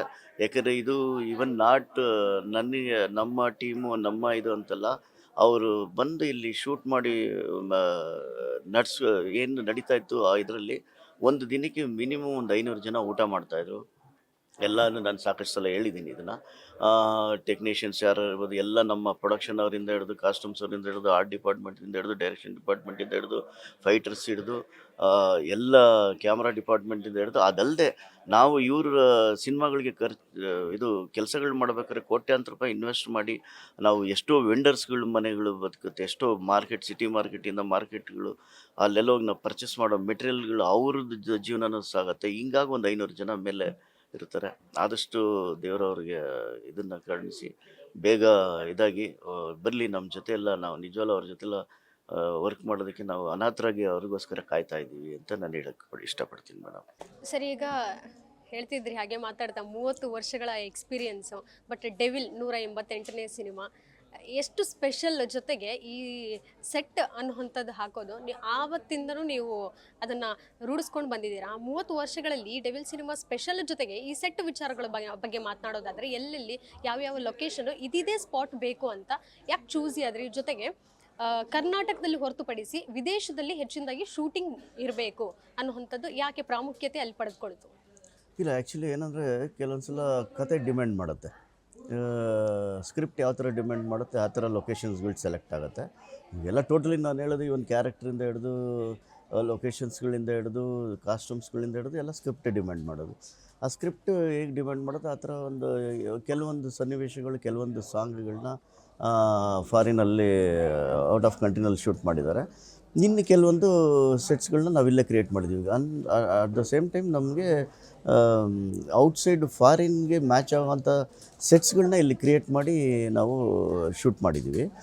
ಇಲ್ಲಿ ಆ ಶೂಟ್ ಮಾಡಿರೋಂಥ ಒಂದು ಸಿಚುವೇಶನ್ಗಳು ಏನಕ್ಕೆ ಅಂತ ಹೇಳಿದ್ರೆ, ಕೆಲವೊಂದು ಫಾರಿನಲ್ಲಿ ಹೋಗಿ ನಾವು ಶೂಟ್ ಮಾಡೋದಕ್ಕೆ ಅಷ್ಟು ದೊಡ್ಡ ಜಾಗಗಳನ್ನ ದಿನಗಟ್ಟಲೆ ವಾರಗಟ್ಟಲೆ ನಮಗೆ ಸಿಗೋದು ಕಷ್ಟ. ಯಾಕಂದರೆ ಬ್ಯುಸಿಯೆಸ್ಟ್ ಕಮರ್ಷಿಯಲ್ ಇದಿರುತ್ತೆ. ಅದಕ್ಕೆ ನಾವು ಅದನ್ನು ಸೇಮ್ ರೆಪ್ಲಿಕಾ ನಾವೇನು ಮಾಡ್ತೀವಿ ಇಲ್ಲಿ ಸ್ಟುಡಿಯೋಗಳಲ್ಲಿ ಕ್ರಿಯೇಟ್ ಮಾಡ್ತೀವಿ. ಅದೇ ಥರ ಆ ಥರ ಹೇಳ್ಬೇಕಂದ್ರೆ ಸಾಕಷ್ಟು ಸೆಟ್ಸ್ಗಳು ನೀವು ನೋಡಿದ್ರೆ ಅಲೋಮರ ಸಾಂಗ್ನಲ್ಲಿ ನಿಮಗೆ ಓವರಾಲ್ ಸೆಟ್ಟಲ್ಲಿ ಒಂದು ವ್ಯಕ್ತಿತ್ವಕ್ಕೆ ಕ್ಯಾರೆಕ್ಟರ್ಗೆ ಸೂಟ್ ಆಗೋಂಥ ಸೆಟ್ ಅದು. ಅದರಲ್ಲಿ ಈ ಒಂದು ಸ್ಪೆಷಾಲಿಟಿ ಏನಂತ ಹೇಳಿದ್ರೆ, ಆ ಸೆಟ್ಟಲ್ಲಿ ಒಂದು ಕಮ್ಮಿ ಅಂದರೆ 1,000 ಮಿರರ್ ಗ್ಲಾಸ್ಗಳನ್ನ 8x4 1000 ಮಿರರ್ ಗ್ಲಾಸ್ಗಳು 1000 ಮಿರರ್ ಗ್ಲಾಸ್ಗಳನ್ನ ಯೂಸ್ ಮಾಡಿ ಎಂಟೈರ್ ಸೆಟ್ನ ಯೂಸ್ ಮಾಡಿದ್ದೀವಿ. ನೀವು ನೋಡಿರ್ಬೇಕಾದ್ರೆ ಆ ಥರ ಎಂಟೈರ್ ಸೆಟ್ಟಲ್ಲಿ ಗ್ಲಾಸ್ಗಳಿದ್ದಾಗ ಆರ್ಟಿಸ್ಟ್ಗಳು ಬೇರೆ ಯಾರೂ ಟೆಕ್ನಿಷಿಯನ್ಸು ಕಾಣ್ದಿರಂಗೆ ಕ್ಯಾಮ್ರಾನು ಕಾಣ್ದಿರಂಗೆ ಶೂಟ್ ಮಾಡೋದು ತುಂಬ ಕಷ್ಟ ಇರುತ್ತೆ. ಆದ್ರೂ ಅದರಲ್ಲಿ ವಿಭಿನ್ನವಾಗಿ ಕೆಲವೊಂದು ಶಾರ್ಟ್ಸ್ಗಳೆಲ್ಲ ಇಟ್ಟು ಮಾಡಿದ್ದೀವಿ. ಆ ಸಾಂಗ್ಸ್ಗಳಲ್ಲಿ ನೀವು ಆ ಸಾಂಗ್ ನೋಡಿದ್ರೆ ಗೊತ್ತಾಗುತ್ತೆ. ಅದೇ ಥರ ಇನ್ನೊಂದು ಸೆಟ್ ಬಗ್ಗೆ ಹೇಳಬೇಕು ಅಂತ ಹೇಳಿದ್ರೆ, ನಮ್ಮ ಇದ್ದರೆ ನೆಮ್ಮದಿಯಾಗಿರ್ಬೇಕು ಸಾಂಗ್ ನೋಡಿದ್ದೀರಾ? ಇದ್ದರೆ ನೆಮ್ಮದಿಯಾಗಿರ್ಬೇಕು ಸಾಂಗ್ನ ನಾವು ಆ್ಯಕ್ಚುಲಿ ಒಂದು ಫ್ಯಾಕ್ಟ್ರಿ ಕಾರಿಡಾರ್ಗೆ ಅಂತ ಹೇಳ್ಬಿಟ್ಟು ಹುಡುಕಿದ್ವಿ. ಈಗ ಫ್ಯಾಕ್ಟ್ರಿ ಕಾರಿಡಾರ್ ಅಂತ ಹುಡುಕಿದಾಗ ನಾವು ಸುಮಾರು ಚೆನ್ನೈ, ಹೈದ್ರಾಬಾದು, ಮುಂಬೈ, ನಮ್ಮ ಬ್ಯಾಂಗ್ಳೂರಲ್ಲಿ ಸಾಕಷ್ಟು ಜಾಗಗಳು ಹುಡುಕಿದ್ವಿ. ಎಲ್ಲೂ ನಮಗೆ ಆ ಸೂಟ್ ಆಗೋಂಥ ಜಾಗ ಸಿಕ್ಕಲಿಲ್ಲ. ಆ ಫ್ಯಾಕ್ಟ್ರಿ ಕಾರಿಡಾರ್ದು ಏನಕ್ಕೆ ಅಂತ ಹೇಳಿದ್ರೆ, ಅದೊಂದು ಇಂಟ್ರಡಕ್ಷನ್ ಸಾಂಗು, ಒಂದು ರಾ ಫೀಲ್ನ ಡೈರೆಕ್ಟ್ರು ಎಕ್ಸ್ಪೆಕ್ಟ್ ಮಾಡ್ತಾರೆ. ಡೈರೆಕ್ಟ್ರು DOP ಸುಧಾಕರ್ ಸರ್ ಅಲ್ಲ. ಅವಾಗ ನಾವೆಲ್ಲ ಸಾಕಷ್ಟು ನೋಡಿದಾಗಲೂ ಯಾವುದು ಮ್ಯಾಚ್ ಆಗೋಲ್ಲ. ಪ್ರಕಾಶ್ ಸರ್ ಹೇಳ್ತಾರೆ, ಇದೇ ಥರ ನಾವು ಯಾಕೆ ಒಂದು ಕ್ರಿಯೇಟ್ ಮಾಡ್ಬೋದಾ ಅಂತ. ಸರ್ ಖಂಡಿತ ಮಾಡ್ಬೋದು, ಯಾಕೆ ಕ್ರಿಯೇಟ್ ಮಾಡೋಕ್ಕಲ್ಲ, ಮಾಡೋಣ ಅಂತೇಳಿ ಒಂದು ದೊಡ್ಡ ವೇರ್ ಹೌಸ್ನ ಹುಡುಕಿ, ಆ ವೇರ್ ಹೌಸಲ್ಲಿ ಅದು ಹೆಚ್ಚು ಕಮ್ಮಿ ಒಂದು ಮೋರ್ ದೆನ್ 60,000 80,000 ಸ್ಕ್ವೇರ್ ಫೀಟ್ ಇರೋವಂಥ ವೇರ್ ಹೌಸು. ಆ ವೇರ್ ಹೌಸ್ ಒಳಗಡೆ ನಾವೇನು ಮಾಡ್ತೀವಿ, ಫ್ಯಾಕ್ಟ್ರಿ ಅಟ್ಮಾಸ್ಫಿಯರ್ನ ಕ್ರಿಯೇಟ್ ಮಾಡ್ತೀವಿ. ನೀವು ನೋಡಿರ್ತೀರ, ಅದರಲ್ಲಿ ಒಂದು ದೊಡ್ಡ ದೊಡ್ಡ ಫ್ಯಾನ್ಸ್ಗಳು, ಮೀನ್ಸ್ ಅದು ವಿಂಗ್ಸ್ ವಿತ್ ಫ್ಯಾನ್ಸ್, ಅದು ಆಟೋ ರೊಟೇಟ್ ಆಗೋಂಥ ಥರ ರಿಮೋಟ್ಸ್ ಇದನ್ನೆಲ್ಲ ಸೆಟಪ್ ಮಾಡಿ. ಯಾಕಂದರೆ ಟೇಕ್ ಹೋಗ್ಬೇಕಾದ್ರೆ ಡ್ಯಾನ್ಸರ್ಸು ದರ್ಶನ್ ಸಾರು ಅವರು ಟೇಕ್ ಹೋಗೋಂಥ ಟೈಮಿಗೆ ಕರೆಕ್ಟಾಗಿ ಆ ಫ್ಯಾನ್ ರನ್ ಆಗಬೇಕು. ಆ ಥರದ್ದು ರಿಮೋಟ್ ಸಿಸ್ಟಮ್ಸ್ದೆಲ್ಲ ಮಾಡಿ ಮಾಡ್ಕೊಳ್ತೀವಿ. ಆಮೇಲೆ ಈ ಟೋಟಲಿ ಮಿನಿಮಮ್ ಒಂದು 1,000-1,500 ಜನ ಡ್ಯಾನ್ಸರ್ಸ್ ಅದರಲ್ಲಿರೋದು. ಅಷ್ಟು ಜೂನಿಯರ್ಸು ಡ್ಯಾನ್ಸರ್ಸ್ಗೆ ಸೂಟ್ ಆಗೋಂಥ ಒಂದು ವೇರ್ ಹೌಸ್ನ ಹುಡುಕಿ ಅಲ್ಲಿ ನಾವು ಈ ದೊಡ್ಡ ಸೆಟ್ನ ಇದಕ್ಕೆ ಕ್ರಿಯೇಟ್ ಮಾಡ್ತೀವಿ. ಯಾವುದಕ್ಕೆ, ಇದ್ರೆ ನೆಮ್ಮದಿಯಾಗಿರಬೇಕು. ಅದೇ ಥರ ನೆಕ್ಸ್ಟ್ ಬಂದರೆ ನೀವು ಇನ್ನೊಂದು ನೋಡಿರ್ತೀರ ನೀವು, ಫಸ್ಟ್ ಟೈಮ್ ಟೀಸರ್ ಆದಮೇಲೆ ಇನ್ನೊಂದು ಟೀಸರ್ಗೆ foreign episode, pub episode, fight ಮತ್ತು ಫೈಟ್ ಸೀಕ್ವೆನ್ಸ್, ಅದನ್ನು ಅಷ್ಟೇ ಆ ಫಾರಿನ್ ಮ್ಯಾಚ್ ಆಗೋಂಥದ್ದು ಇದನ್ನು ಮಾಡಿ, ಆ ಟೆಕ್ಸ್ಚರು ಸ್ಟ್ರಕ್ಚರ್ ಅದನ್ನೆಲ್ಲ ಡೀಟೇಲ್ ತೊಗೊಂಡು ರೆಪ್ಲಿಕಾ ಇಲ್ಲಿ ಸೆಟ್ ಹಾಕ್ತೀವಿ. ಈ ಥರ ಈ ಬರೀ ಸಾಂಗ್ಗಳಿಗೆ ಅಲ್ಲದೆ ಸೆಟ್ಟು, ಒಂದು ಫೈಟ್ ಎಪಿಸೋಡ್ ನೋಡಿರ್ತೀರ, ಅದರಲ್ಲಿ ಒಂದು ಟೈರ್ ಫ್ಯಾಕ್ಟ್ರಿ, ಆ ಟೈರ್ ಫ್ಯಾಕ್ಟ್ರಿನೂ ಅಷ್ಟೇ ನಾವು ಫ್ಯಾಕ್ಟ್ರಿಗಳನ್ನ ಹುಡುಕ್ತೀವಿ. ಆ ಫ್ಯಾಕ್ಟ್ರಿಗಳು ಹುಡುಕಿದಾಗ, ಯಾಕಂದರೆ ಎಲ್ಲ ಫ್ಯಾಕ್ಟ್ರಿಗಳು ಬ್ಯುಸಿ ಇರುತ್ತೆ. ಆಮೇಲೆ ವೀಕ್ ಡೇಸಲ್ಲಿ ಕೊಡೋಕ್ಕಾಗಲ್ಲ, ಹಾಲಿಡೇಸಲ್ಲಿ ಕೊಡ್ತೀವಿ ಅಂತ. ಯಾಕಂದರೆ ನಮಗೆ number of days 10 to 12 days shoots ಇರುತ್ತೆ. ಆ 10 to 12 ಡೇಸ್ ಶೂಟ್ಸ್ ಇರೋದ್ರಿಂದ ನಾವು ಅದನ್ನು ಕಂಟಿನ್ಯೂಸ್ ಆಗಿ ಲೊಕೇಶನ್ ಸಿಗದೇ ಇರೋ ಕಾರಣ, ಆರ್ಟಿಸ್ಟ್ಗಳು ಡೇಟ್ಸ್ ಪ್ರಾಬ್ಲಮ್ ಇರೋದ್ರಿಂದ ಆ ಫ್ಯಾಕ್ಟ್ರಿ ಸೆಟ್ನು ನಾವೇನು ಮಾಡ್ತೀವಿ, ಸೆಟ್ನ ಕ್ರಿಯೇಟ್ ಮಾಡ್ತೀವಿ. ನೀವು ಅದನ್ನು ನೋಡ್ಬೋದು. ಆ್ಯಕ್ಚುಲಿ ಕೆಲವರಿಗೆ ಅನಿಸೋದಿಲ್ಲ ಅದು ಸೆಟ್ ಅಂತ, ಒರಿಜಿನಲ್ ಫ್ಯಾಕ್ಟ್ರಿಲಿ ಮಾಡಿದ್ದಾರೆ ಅಂತ. ಅಂದರೆ ಏನಕ್ಕೆ ಇದನ್ನು ಹೇಳ್ತಾ ಇದ್ದೀನಿ ಅಂದರೆ, ಇಷ್ಟು ಸೆಟ್ಗಳಲ್ಲದೆ ಇದು ಸೀನ್ಗಳಿಗೂ ನಾವು ಸೆಟ್ ಕ್ರಿಯೇಟ್ ಮಾಡಿದ್ದೀವಿ, ಸಾಂಗ್ಗಳಿಗಲ್ಲದೆ. ನೀವೊಂದು ಮಾರ್ಕೆಟ್ ಎಪಿಸೋಡ್ ನೋಡ್ತೀರಾ, ಅದರಲ್ಲಿ ಯಾವುದೋ ಒಂದು ಮಾರ್ಕೆಟ್ ಸೀನ್ ಬರುತ್ತೆ, ಮಾರ್ಕೆಟ್ ಎಪಿಸೋಡ್, ಇಡೀ ಮಾರ್ಕೆಟ್ನೇ ನಾವು ಕ್ರಿಯೇಟ್ ಮಾಡಿದ್ದೀವಿ. ಅದು ಕೂಡ ಸೆಟ್ಸೇ. ಇಲ್ಲಿ ನನಗೆ ಗೊತ್ತಿರೋಂಗೆ ಸೆಟ್ಸ್ ಬಗ್ಗೆ ಹೇಳ್ತಾ ಬಂದರೆ, ಈ ಸಿನಿಮಾದಲ್ಲಿ ಸೆಟ್ಗೆ ಬಜೆಟ್ ಒಂದು 18-20 ಕೋಟಿ ರೂಪಾಯಿ ಸೆಟ್ಗೆ ಖರ್ಚಾಗಿದೆ. ತುಂಬ ಬೃಹತ್ ನಿರ್ಮಾಣದಲ್ಲಿ ಖರ್ಚು ವೆಚ್ಚ ಮಾಡಿರೋದು. ಯಾಕಂದರೆ ಪ್ರಕಾಶ್ ಸರೇ ಅದು ನಿರ್ದೇಶಕರು ಪ್ರೊಡ್ಯೂಸರ್ ಆಗಿದ್ರು. ಅಶ್ವಿನಿ ಮೇಡಮ್ ಅವರು ಇದಕ್ಕೆ ತುಂಬ ಸಾಥ್ ಕೊಟ್ಟು, ಸಪೋರ್ಟ್ ಕೊಟ್ಟು ಮಾಡಿದ್ದಾರೆ. ಅಂದರೆ ಯಾವುದಕ್ಕೂ ಅವರು ಕಾಂಪ್ರಮೈಸ್ ಆಗಿಲ್ಲ. ಇದೆಲ್ಲರದ ಶ್ರಮದ ಜೊತೆಗೆ ನಮ್ಮ ಶ್ರಮ ಮತ್ತು ನಿರ್ದೇಶಕರ ಪ್ರೋತ್ಸಾಹ, ಆಮೇಲೆ ದರ್ಶನ್ ಸರ್ ಪ್ರೋತ್ಸಾಹ, ಇದರೆಲ್ಲದರಿಂದ ಈ ಸೆಟ್ಸ್ಗಳು ಒಂದಕ್ಕಿಂತ ಒಂದು ವಿಭಿನ್ನವಾಗಿ ಬಂದಿದೆ. ನೀವು ಆನ್ ಸ್ಕ್ರೀನ್ ನೀವು ಏನೆಲ್ಲ ನೋಡ್ತೀರಾ, 70% ಆಫ್ ಮೂವಿ ಓವರಾಲ್ ಸೆಟ್ಸ್ ಇರುತ್ತೆ. ಒಟ್ಟಿನಲ್ಲಿ ಈ ಸಿನಿಮಾದಲ್ಲಿ ನನಗೆ ಒಂದು ವರ್ಕ್ ಮಾಡಿದ್ದಕ್ಕೆ ನಿಜವಲ್ಲೂ ಅದು ನೀವು first of all Darshan sir cinema ಅಂದ್ರೆ ಒಂದು ವಿಭಿನ್ನವಾಗಿರುತ್ತೆ. ಅದರಲ್ಲಿ ಅವರು ಕ್ಯಾರೆಕ್ಟ್ರು ವಿಭಿನ್ನ, ಜೊತೆಗೆ ಇದರಲ್ಲಿ ಸೆಟ್ಗಳು ವಿಭಿನ್ನವಾಗಿದೆ. ಇದನ್ನೆಲ್ಲ ಮಾಡಿರೋದ್ರಿಂದ ನನಗೆ ತುಂಬಾ ಹೆಮ್ಮೆ ಇದೆ, ತುಂಬಾ ಖುಷಿ ಇದೆ. ಸರಿ, ಈಗ ದರ್ಶನ್ ಅವರ ಸಿನಿಮಾಗಳಲ್ಲಿ ಬಹುತೇಕ ನಾವು ನೋಡೋದಾದ್ರೆ ಸೆಟ್ಗಳನ್ನೇ ಪ್ರಿಫರ್ ಮಾಡ್ತಾರೆ. ಈ ಹಿಂದೆ ಸಿನಿಮಾದ ಸಂದರ್ಶನ ಒಂದರಲ್ಲಿ ಅವರು ಕೂಡ ಹೇಳಿದ್ರು, ಅಂದರೆ ಶಾಲೆ ಸೆಟ್ ಹಾಕಿದ್ವಿ ನಾವು, ಯಾಕೆ ರಿಯಲಿಸ್ಟಿಕ್ ಆಗಿ ಶಾಲೆಗೆ ಹೋಗ್ಬಿಟ್ಟು ಯಾಕೆ ಮಾಡಲಿಲ್ಲ ಅನ್ನುವಂಥದ್ದು, ಪಬ್ಲಿಕ್ಗೆ ತೊಂದರೆ ಕೊಡದೆ ಇರುವಂಥದ್ದು ಒಂದಷ್ಟು ಕಾರಣಗಳು ಏನಾದರೂ ಇರ್ಬೋದು. ಅದೇ ರೀತಿಯಲ್ಲಿ ಯಾಕೆ ದರ್ಶನ್ ಅವರ ಸಿನಿಮಾಗಳಲ್ಲಿ ಹೆಚ್ಚಿನದಾಗಿ ಬರೀ ಸೆಟ್ಗಳಿಗೆ ಪ್ರಿಫರ್ ಮಾಡ್ತಾರೆ, ರಿಯಲಿಸ್ಟಿಕ್ ಜಾಗಗಳಿಗೆ ಯಾಕೆ ಆಗೋದಿಲ್ಲ? ಇಲ್ಲ, ಆ್ಯಕ್ಚುಲಿ ನೀವು ಅದು ಶಾಲೆದು ಅವ್ರು ಕೇಳಿದ್ರು. ಯಾಕೆಂದರೆ ಶಾಲೆಯಲ್ಲಿ ಏನಕ್ಕೆ ಅಂದರೆ ಅದು ಪ್ರಿವಿಯಸ್ ಸಿನಿಮಾ ಇರ್ಬೋದು, ಅವ್ರಿಗೆ ಏನಂದರೆ ಅದರಲ್ಲಿ ಸಾಕಷ್ಟು ಕೊಲ್ಯಾಪ್ಸ್ ಆಗುವಂಥ ಸೀನ್ಗಳಿದೆ. ಶಾಲೆದು ಕೊಲ್ಯಾಪ್ಸ್ ಆಗಿ ಮಕ್ಕಳುಗಳ ಮೇಲೆ ಬೀಳೋಂಥ ಸೀನು ಮತ್ತು ಓಡೋಂಥ ಸೀನು, ಆ ಥರ ಸೀನ್ಗಳೆಲ್ಲ ಇದ್ದಾಗ ನಾವು ಒರಿಜಿನಲ್ ಸೀನ್ಗಳನ್ನ, ಲೊಕೇಶನ್ಗಳಲ್ಲಿ ಒರಿಜಿನಲ್ ಸ್ಕೂಲನ್ನ ಕೊಲ್ಯಾಪ್ಸ್ ಮಾಡೋ ಸೀನ್ ತೆಗಿಯೋಕ್ಕಾಗಲ್ಲ. ಅದರಿಂದ ರೆಪ್ಲಿಕಾನ್ ಸೆಟ್ ಆಗ್ತೀವಿ. At the same time Darshan sir ಇದ್ದಾಗ ಏನಂದರೆ, ಈಗ ಯೂಶ್ವಲಾಗಿ ದರ್ಶನ್ ಸರ್ ಅಂತ ಒಬ್ಬ ದೊಡ್ಡ ಹೀರೋನ ಇಟ್ಕೊಂಡು ನಾವು ಪಬ್ಲಿಕ್ನಲ್ಲಿ ಶೂಟ್ ಮಾಡೋಕ್ಕೆ ಬರಲ್ಲ. ಪಬ್ಲಿಕಲ್ಲಿ ಶೂಟ್ ಮಾಡೋಕ್ಕೆ ಸೆಕ್ಯೂರಿಟಿ ಇದಿರುತ್ತೆ, ಪಬ್ಲಿಕ್ ಕ್ರೌಡ್ ಸೆಟ್ ಆಗ್ತಾರೆ, ಕರೆಕ್ಟ್ ಟೈಮ್ ಶೂಟ್ ಆಗೋಲ್ಲ, ಕಾಂಬಿನೇಷನ್ ಆರ್ಟಿಸ್ಟ್ಗಳ ಡೇಟ್ಗಳಿರಲ್ಲ. ಹೀಗಾಗಿ ಯಾವುದೇ ತೊಂದರೆಗಳಿರಬಾರ್ದು, ಸರಾಗವಾಗಿ ಶೂಟಿಂಗ್ ನಡಿಬೇಕು ಅಂತ ಹೇಳಿದ್ರೆ ಅದನ್ನು ನಾವು ಒಂದು ಕಾಂಪೌಂಡೆಡ್ ಏರಿಯಾದಲ್ಲಿ ನಾವು ಮಾಡಬೇಕಾಗತ್ತೆ. ಇಂಡೋರು ಅಥವಾ ಸ್ಟುಡಿಯೋಗಳಲ್ಲಿ ಇದರಲ್ಲಿ ಮಾಡಬೇಕಾಗತ್ತೆ. ಅದಕ್ಕೋಸ್ಕರ ದರ್ಶನ್ ಸರ್ ಸಿನಿಮಾಗಳಲ್ಲಿ ಆಲ್ಮೋಸ್ಟ್ ಸೆಟ್ಸ್ಗಳಿರುತ್ತೆ. ಒಂದು ದೊಡ್ಡ ಹೀರೋ ಅಂತ ಹೇಳಿದಾಗ ನಾವು ಪಬ್ಲಿಕ್ನಲ್ಲಿ ಮಾಡೋಕ್ಕೆ ಬರಲ್ಲ, ಅದರಿಂದಾಗಿ ನಾವು ಜಾಸ್ತಿ ಸೆಟ್ಗಳಿಗೆ ಹೋಗ್ತೀವಿ. ಈಗ ದರ್ಶನ್ ಅವ್ರ ಸಿನಿಮಾ ಅಂದ ತಕ್ಷಣ ಮೊದಲೇದಾಗಿ ಅವರು ಪ್ರಿಫರ್ ಮಾಡೋದೇ ಕನ್ನಡಿಗರನ್ನ, ಕನ್ನಡ ಕಲಾವಿದರಿಗೆ ಮೊದಲು ಪ್ರಾಮುಖ್ಯತೆ ಕೊಡೋಣ ಅನ್ನೋಂಥದ್ದು. ಬಹುತೇಕ ಅವ್ರ ಸಿನಿಮಾಗಳಲ್ಲಿ ನಾವು ನೋಡೋದಾದ್ರೆ ಪರಭಾಷೆಯವರು ಭಾಳಷ್ಟು ಕಡಿಮೆನೇ ಇರೋದು, ಹೀರೋಯಿನ್ಸ್ನ ಆಕ್ಸೆಪ್ಟಬಲ್ ಅನ್ನೋಂಥ ರೀತಿಯಲ್ಲಿ. ನೀವು ಅವ್ರ ಸಿನಿಮಾಗೆ ವರ್ಕ್ ಮಾಡಿರೋದ್ರಿಂದ ನಿಮ್ಮ ಇಷ್ಟು ವರ್ಷದ ಜರ್ನಿಯಲ್ಲಿ ದರ್ಶನ್ ಅವ್ರ ಸಿನಿಮಾಗೆ ಒಂದು ಆರ್ಟ್ ಡೈರೆಕ್ಟರ್ ಆಗಿ ನೀವು ಮತ್ತೆ ಮಾಡಬೇಕು ಅಂದಾಗ ಏನು ಅನಿಸುತ್ತೆ ನಿಮಗೆ? ಆ ಕ್ಷಣಕ್ಕೆ ಏನು ಬರುತ್ತೆ, ಏನು ಫೀಲ್ ಆಗುತ್ತೆ? ಇಲ್ಲ, ಆ್ಯಕ್ಚುಲಿ ಏನಂದರೆ ನಮಗೆ next Darshan sir cinema start ಆಗ್ತಾ ಇದೆ ಅಂದಾಗ ಒಂದು ಅನೌನ್ಸ್ ಆಗುತ್ತೆ, ಸೊ D60, D61, D56 ಅಂತ ಏನೋ ಒಂದು ಫಸ್ಟ್ ಅನೌನ್ಸ್ ಆಗುತ್ತೆ. ಅನೌನ್ಸ್ ಆಗಿದ್ದ ದಿನದಿಂದನೇ ನಾವು ವೆಯ್ಟ್ ಮಾಡ್ತಾ ಇರ್ತೀವಿ. ಅಂದರೆ ಯಾಕಂದರೆ ಇನ್ ಕೇಸ್ ಯಾರಾದರೂ ನಮ್ಮ ಬದಲಾಗಿ ಬೇರೆ ಟೆಕ್ನಿಷಿಯನ್ಸ್ ಎಲ್ಲ ಸೆಲೆಕ್ಟ್ ಆಗಿಬಿಟ್ರೆ, ಯಾರು ಬಂದುಬಿಟ್ರೆ ಅನ್ನೋ ಯೂಗೋಯಿಸಮ್ಸ್ ನಮಗೆ ಇರುತ್ತೆ. ಯಾಕಂದರೆ ದರ್ಶನ್ ಸರ್ ಸಿನಿಮಾದಲ್ಲಿ ವರ್ಕ್ ಮಾಡೋದು ಎಷ್ಟು ಹೆಮ್ಮೆ ಇರುತ್ತೆ, ಎಷ್ಟು ಖುಷಿ ಇರುತ್ತೆ ಅಂತ ಹೇಳಿದ್ರೆ, ನಮಗೆ ಪ್ರತಿ ಸಲ ಎಲ್ಲರೂ ಹೋದಾಗಲೂ ನಾವು ಎಲ್ಲ ಹೇಳಿದಾಗ ನಮಗೆ ಹೇಳ್ಕೊಳ್ಳೋದಕ್ಕೆ ನಾವು ಯಾವ ಸಿನಿಮಾ ಮಾಡ್ತಾಯಿದ್ದೀವಿ ಅಂತ ಯಾರಾದರೂ ಒಂದು ಕ್ವೆಶನ್ ಮಾಡಿದಾಗ ನಾವು ಯಾವ ಸಿನಿಮಾ ಮಾಡ್ತಾಯಿದ್ದೀವಿ ಅಂತ ಹೇಳ್ಕೊಳ್ದಾಗ ನಮಗೆ ಈ ಥರ ಖುಷಿ ಇರ್ತದೆ. ಹಂಗಾಗಿ ನಾವು ದರ್ಶನ್ ಸರ್ ಜೊತೆ ಇವತ್ತರೆಗೂ ನಾನು ಇಷ್ಟು ಸಿನಿಮಾ ಮಾಡಿದ್ದೀನಿ. ಇಷ್ಟು ಸಿನಿಮಾ ಮಾಡಿದಾಗಲಿಂದ ಅವರು ಪ್ರತಿ ಸಲ ಹೇಳ್ತಾರೆ. ಯಾಕಂದರೆ ದರ್ಶನ್ ಸಾರು ಜೊತೆಯಲ್ಲಿ ನಾನು ಕಾಮನ್ ಆಗಿರ್ಬೋದು, ಕ್ಯಾಮ್ರಾಮನ್ ಕಾಮನ್ ಆಗಿ ರಿಪೀಟ್ ಆಗ್ತಾ ಇರ್ಬೋದು, ಬಟ್ ನಿರ್ದೇಶಕರು ಚೇಂಜ್ ಆಗ್ತಾ ಇರ್ತಾರಲ್ಲ, ನಿರ್ದೇಶಕರು ಅವ್ರ ಹತ್ರ ಬಂದಾಗ ನಿರ್ದೇಶಕರ ಬಗ್ಗೆ ಮಾತಾಡ್ಬೇಕಾದ್ರೆ ಹೇಳ್ತಾರೆ, ಒಳ್ಳೆ ಟೆಕ್ನಿಷಿಯನ್ ರೀ, ಒಳ್ಳೆ ವರ್ಕ್ಗಳು ಮಾಡ್ತಾರೆ, ಒಳ್ಳೆ ಇದಿದ್ದಾರೆ ಅಂತ ಹೇಳ್ಬಿಟ್ಟು ಪರ್ಸ್ನಲಾಗಿ ಮಾತಾಡೋದು, ಎನ್ಕರೇಜ್ ಮಾಡೋದು ಅದೆಲ್ಲ ಮಾಡ್ತಾರೆ. ಹಂಗಾಗಿ ನಮಗೆ ದರ್ಶನ್ ಅವ್ರ ಸರ್ ಜೊತೆ ಸಿನಿಮಾ ಅಂತ ಹೇಳಿದ್ರೆ ಏನೋ ಒಂದು ಹೆಮ್ಮೆ, ಆಮೇಲೆ ಏನೋ ಒಂದು ಖುಷಿ. ಅವ್ರು ಈ ಸಿನಿಮಾ ಮುಗಿದ್ಮೇಲೆ ನೆಕ್ಸ್ಟು ಸಿನಿಮಾಗೋಸ್ಕರ ನಾವು ಯಾವಾಗ ಅವ್ರದ್ದು ಶುರು ಆಗುತ್ತೆ ಅಂತ ಕಾಯ್ತಾ ಇರ್ತೀವಿ. ಆ ಒಂದು ಖುಷಿ ಇದೆ ಮೇಡಮ್ ನನಗೆ. ಸರ್, ಈಗ ಬೆನ್ನು ನೋವಿನ ವಿಚಾರ ಅನ್ನುವಂಥದ್ದು ಬಂದಾಗ ಅವರು ಎಷ್ಟು ಯಾತನೆ ಪಟ್ಟಿದ್ದಾರೆ ಅನ್ನುವಂಥದ್ದು ಅವ್ರ ಕುಟುಂಬಸ್ಥರಿಗೆ ಅವ್ರಿಗೆ ಗೊತ್ತಿರುತ್ತೆ. ಯಾಕಂದರೆ ಫಿಸಿಕಲಲ್ಲಿ ಆ ಪೇಯ್ನ್ ಆಗೋವಂಥದ್ದು ಅವ್ರಿಗೆ ಮಾತ್ರ ಅದನ್ನು ಅನುಭವಿಸೋಕ್ಕೆ ಸಾಧ್ಯ, ನಾವೆಲ್ಲ ನೋಡಬಹುದು ಅಷ್ಟೇ. ಬಟ್ ಎಲ್ಲೋ ಒಂದು ಕಡೆ ಸೋಷಿಯಲ್ ಮೀಡಿಯಾದಲ್ಲಿ ಒಂದಷ್ಟು ಟೀಕೆಗಳು ಬಂದಾಗ ಇರ್ಬೋದು, ಸೆಟ್ಟಲ್ಲಿ ನೀವು ನೋಡಿರ್ತೀರ, ಮತ್ತು 24 ಗಂಟೆ ಕಂಟಿನ್ಯೂಸ್ ಅವ್ರು ಶೂಟ್ ಮಾಡಿದ್ರು, ಹೀರೋಯಿನ್ನ ಲಿಫ್ಟ್ ಮಾಡೋವಂಥ ಒಂದು ಸೀನ್ ಬಂತು, ಆವಾಗ ಬೆನ್ನುವಿಂದ ಮಲ್ಕೊಂಡ್ಬಿಟ್ರು ಅನ್ನೋದು, ಇದನ್ನೆಲ್ಲ ನೀವು ನೋಡಿದ್ದೀರಾ, ಏನು ಹೇಳ್ತೀರಾ? ಇಲ್ಲ, ಖಂಡಿತ ಇದರಲ್ಲಿ ಎರಡು ಮಾತಿಲ್ಲ. ದರ್ಶನ್ ಸರ್ಗೆ ಮುಂಚೆಯಿಂದನೂ ಬೆನ್ನೋವಿತ್ತು. ಆಮೇಲೆ ಅದೊಂದು ಅವರಿಗೆ ಅದನ್ನು ಅನುಭವಿಸ್ತಾಯಿದ್ರು. ಅವರು ಎಷ್ಟು ಇದು ಅಂತ ಹೇಳಿದ್ರೆ, ಅವ್ರ ಪರ್ಸನಲ್ಸ್ನ ಅವ್ರಿಗೆ ಏನೇ ಪೇಯ್ನ್ ಇರಲಿ, ಏನೇ ಆಗಲಿ, ಯಾರ ಜೊತೆ ಸೆಟ್ಟಲ್ಲಿ ಹಂಚ್ಕೊಳ್ತಾ ಇರಲಿಲ್ಲ, ಯಾರ ಜೊತೆ ಈವನ್ ನಿರ್ದೇಶಕರ ಜೊತೆನೂ ಹಂಚ್ಕೊಳ್ತಾ ಇರಲಿಲ್ಲ ಅವ್ರು. ಯಾಕಂದರೆ ಆ ನೋವನ್ನು ತುಂಬ ಸಲ ಅನುಭವಿಸಿದ್ದಾರೆ, ತುಂಬ ಸಲ ನಾವು ಸೆಟ್ಟಲ್ಲಿ ನೋಡಿದ್ದೀವಿ. ನೀವು ಯಾವುದೋ ಒಂದು ಸೀನು, ಒಂದೇ ಒಂದು ಸನ್ನಿವೇಶ ಲೀಕ್ ಆಗಿರೋದನ್ನು ನೀವು ನೋಡಿದ್ದೀರಾ. ನಾವು ಕೆಲವೊಂದು ಸಲ ನೇರವಾಗಿ ಅದನ್ನೆಲ್ಲ ನೋಡಿ ಅನುಭವಿಸಿದ್ದೀವಿ. ಅವರು ಯಾರೇ ಟೀಕೆಗಳು ಏನೇ ಮಾಡಿದ್ರು, ಯಾಕಂದರೆ ಪ್ರತ್ಯಕ್ಷ ಸಾಕ್ಷಿಗಳಾಗಿ ನಾವಲ್ಲಿದ್ವಿ, ನಾವು ನೋಡಿದ್ದೀವಿ, ನೋಡೋರು. ಯಾಕಂದರೆ ಅಂಥ ಒಬ್ಬ ಮೇರುನಟ ಯಾವುದೇ ಥರ ಇದನ್ನು ತೋರಿಸ್ಕೊಳ್ಳೋಂಥ ಇದು ಇಲ್ಲ ಅವರಿಗೆ. ಯಾಕಂದರೆ ಅವರಿಗೆ ರಿಯಲಿ ಹೇಳಬೇಕಂದ್ರೆ ಸಾಕಷ್ಟು ನೋವಿತ್ತು ಅವರಿಗೆ, ಸಾಕಷ್ಟು ಅದನ್ನು ತಡಿದೇ ಇರೋಂಥ ಸನ್ನಿವೇಶಗಳಿಗೋಸ್ಕರ ಎಷ್ಟೋ ಸಲ ಒಂದು ಸ್ವಲ್ಪ ಹೊತ್ತು ರೆಸ್ಟ್ ತೊಗೊಂಡು ತಿರ್ಗಾ ಶಾಟ್ಗಳಿಗೆ ಬಂದಿದ್ದಾರೆ.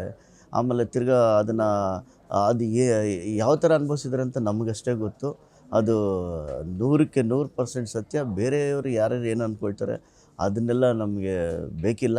ನಾವು ಪ್ರತ್ಯಕ್ಷವಾಗಿ ನಾವು ನೋಡಿರೋದು ನಮಗೆ ಅದು ಗೊತ್ತಿದೆ. ಎಲ್ಲ ನಾನೊಬ್ಬನೇ ಅಷ್ಟೇ ಅಲ್ಲ, ಎಲ್ಲ ಟೆಕ್ನಿಷಿಯನ್ಸ್ಗೂ ಎಲ್ಲ ಇದಕ್ಕೂ ಅವ್ರು ಎಷ್ಟು ನೋವನ್ನು ಅನುಭವಿಸ್ತಾಯಿದ್ರು ಅನ್ನೋದನ್ನು ನಾವು ಕಣ್ಣಾರ ನೋಡಿದ್ದೀವಿ ಮೇಡಮ್. ಈಗ ಪ್ಯಾನ್ ಇಂಡಿಯಾ ಸಿನಿಮಾ ಮಾಡಿದ್ರೆ ಮಾತ್ರ ಎಲ್ಲ ಫ್ಯಾನ್ಸ್ಗೂ ಅಥವಾ ಅಲ್ಲಲ್ಲಿ ಇರೋಂಥ ಆಡಿಯನ್ಸ್ ರೀಚ್ ಆಗ್ತಾರೆ ಅಂತ ಒಂದು ಮಾತಿದೆ. ಬಟ್ ದರ್ಶನ್ ಅವರು ಥೈಲ್ಯಾಂಡ್ಗೆ ಹೋದಾಗ ಎಷ್ಟೋ ಜನ ಬಂದುಬಿಟ್ಟು ದರ್ಶನ್ ಅವ್ರನ್ನ ಗುರುತು ಹಿಡಿದು ಬಂದು ಸೆಲ್ಫಿ ತೊಗೊಂಡಿರೋಂತಹ ವೀಡಿಯೋಗಳು ಸೋಷಿಯಲ್ ಮೀಡಿಯಾದಲ್ಲಿ ಈಗಲೂ ವೈರಲ್ ಆಗ್ತಿದೆ. ತೋರಿಸುವಂತಹ ಪ್ರೀತಿ ದರ್ಶನ್ ಅವರಿಗೆ, ಅಥವಾ ದರ್ಶನ್ ಅವರು ಅವ್ರ ಫ್ಯಾನ್ಸ್ ಬಂದಾಗ ಟ್ರೀಟ್ ಮಾಡುವಂಥದ್ದು ಅಲ್ಲಿ ಬೇರೆ ವಿದೇಶದಲ್ಲಿ ನೋಡಿದಾಗ ಏನು ಅನಿಸ್ತದೆ ಮೇಡಮ್? ಇಲ್ಲ, ಅವರು ವಿದೇಶದಲ್ಲೇ ಆಗಲಿ ಎಲ್ಲೇ ಆಗಲಿ, ಅವರು ನಿಜವಾಗ್ಲೂ ನನ್ನ ಅನುಭವದಲ್ಲಿ ಇಷ್ಟು ವರ್ಷದ ಒಂದೇ ಒಂದು ಮಾತಿನಲ್ಲಿ ಹೇಳ್ಬೇಕಂದ್ರೆ, ದರ್ಶನ್ ಸರು ಫ್ಯಾನ್ಗಳನ್ನ ಮಕ್ಕಳ ಥರ ಟ್ರೀಟ್ ಮಾಡ್ತಾರೆ. ಆಮೇಲೆ ಅವ್ರ ವ್ಯಕ್ತಿತ್ವನೂ ಅಷ್ಟೇ.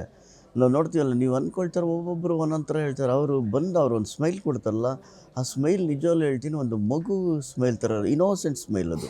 ಅದನ್ನು ನಾವು ಕಣ್ಣಾರೆ ನೋಡಿದ್ದೀವಿ. ಯಾಕಂದರೆ ಅದಷ್ಟೇ ಅಲ್ಲ, ಆಮೇಲೆ ಎಷ್ಟೋ ಜನ ಅವ್ರನ್ನ ಹುಡ್ಕೊಂಬಂದ್ರೂ ಅವ್ರಿಗೆ ಕಾಯಿಸ್ಬಿಟ್ಟು ಅವ್ರಿಗೆ ಒಂದು ಏನು ಮಾತಾಡಿಸ್ದೆ ಅವ್ರನ್ನ ಕಳಿಸೋದು, ಅವ್ರನ್ನ ಇದು ಮಾಡೋದು, ಅದೆಲ್ಲ ಎಲ್ಲ ಬಾಯಿ ತುಂಬ ಮಾತಾಡಿಸಿ ಎಷ್ಟೋ ಸಲ ನಾವು ಹೇಳ್ಕೋಬಾರ್ದು. ಆರ್ಥಿಕವಾಗಲೂ ಸಾಕಷ್ಟು ಹೆಲ್ಪ್ಗಳು ಮಾಡಿದ್ದಾರೆ.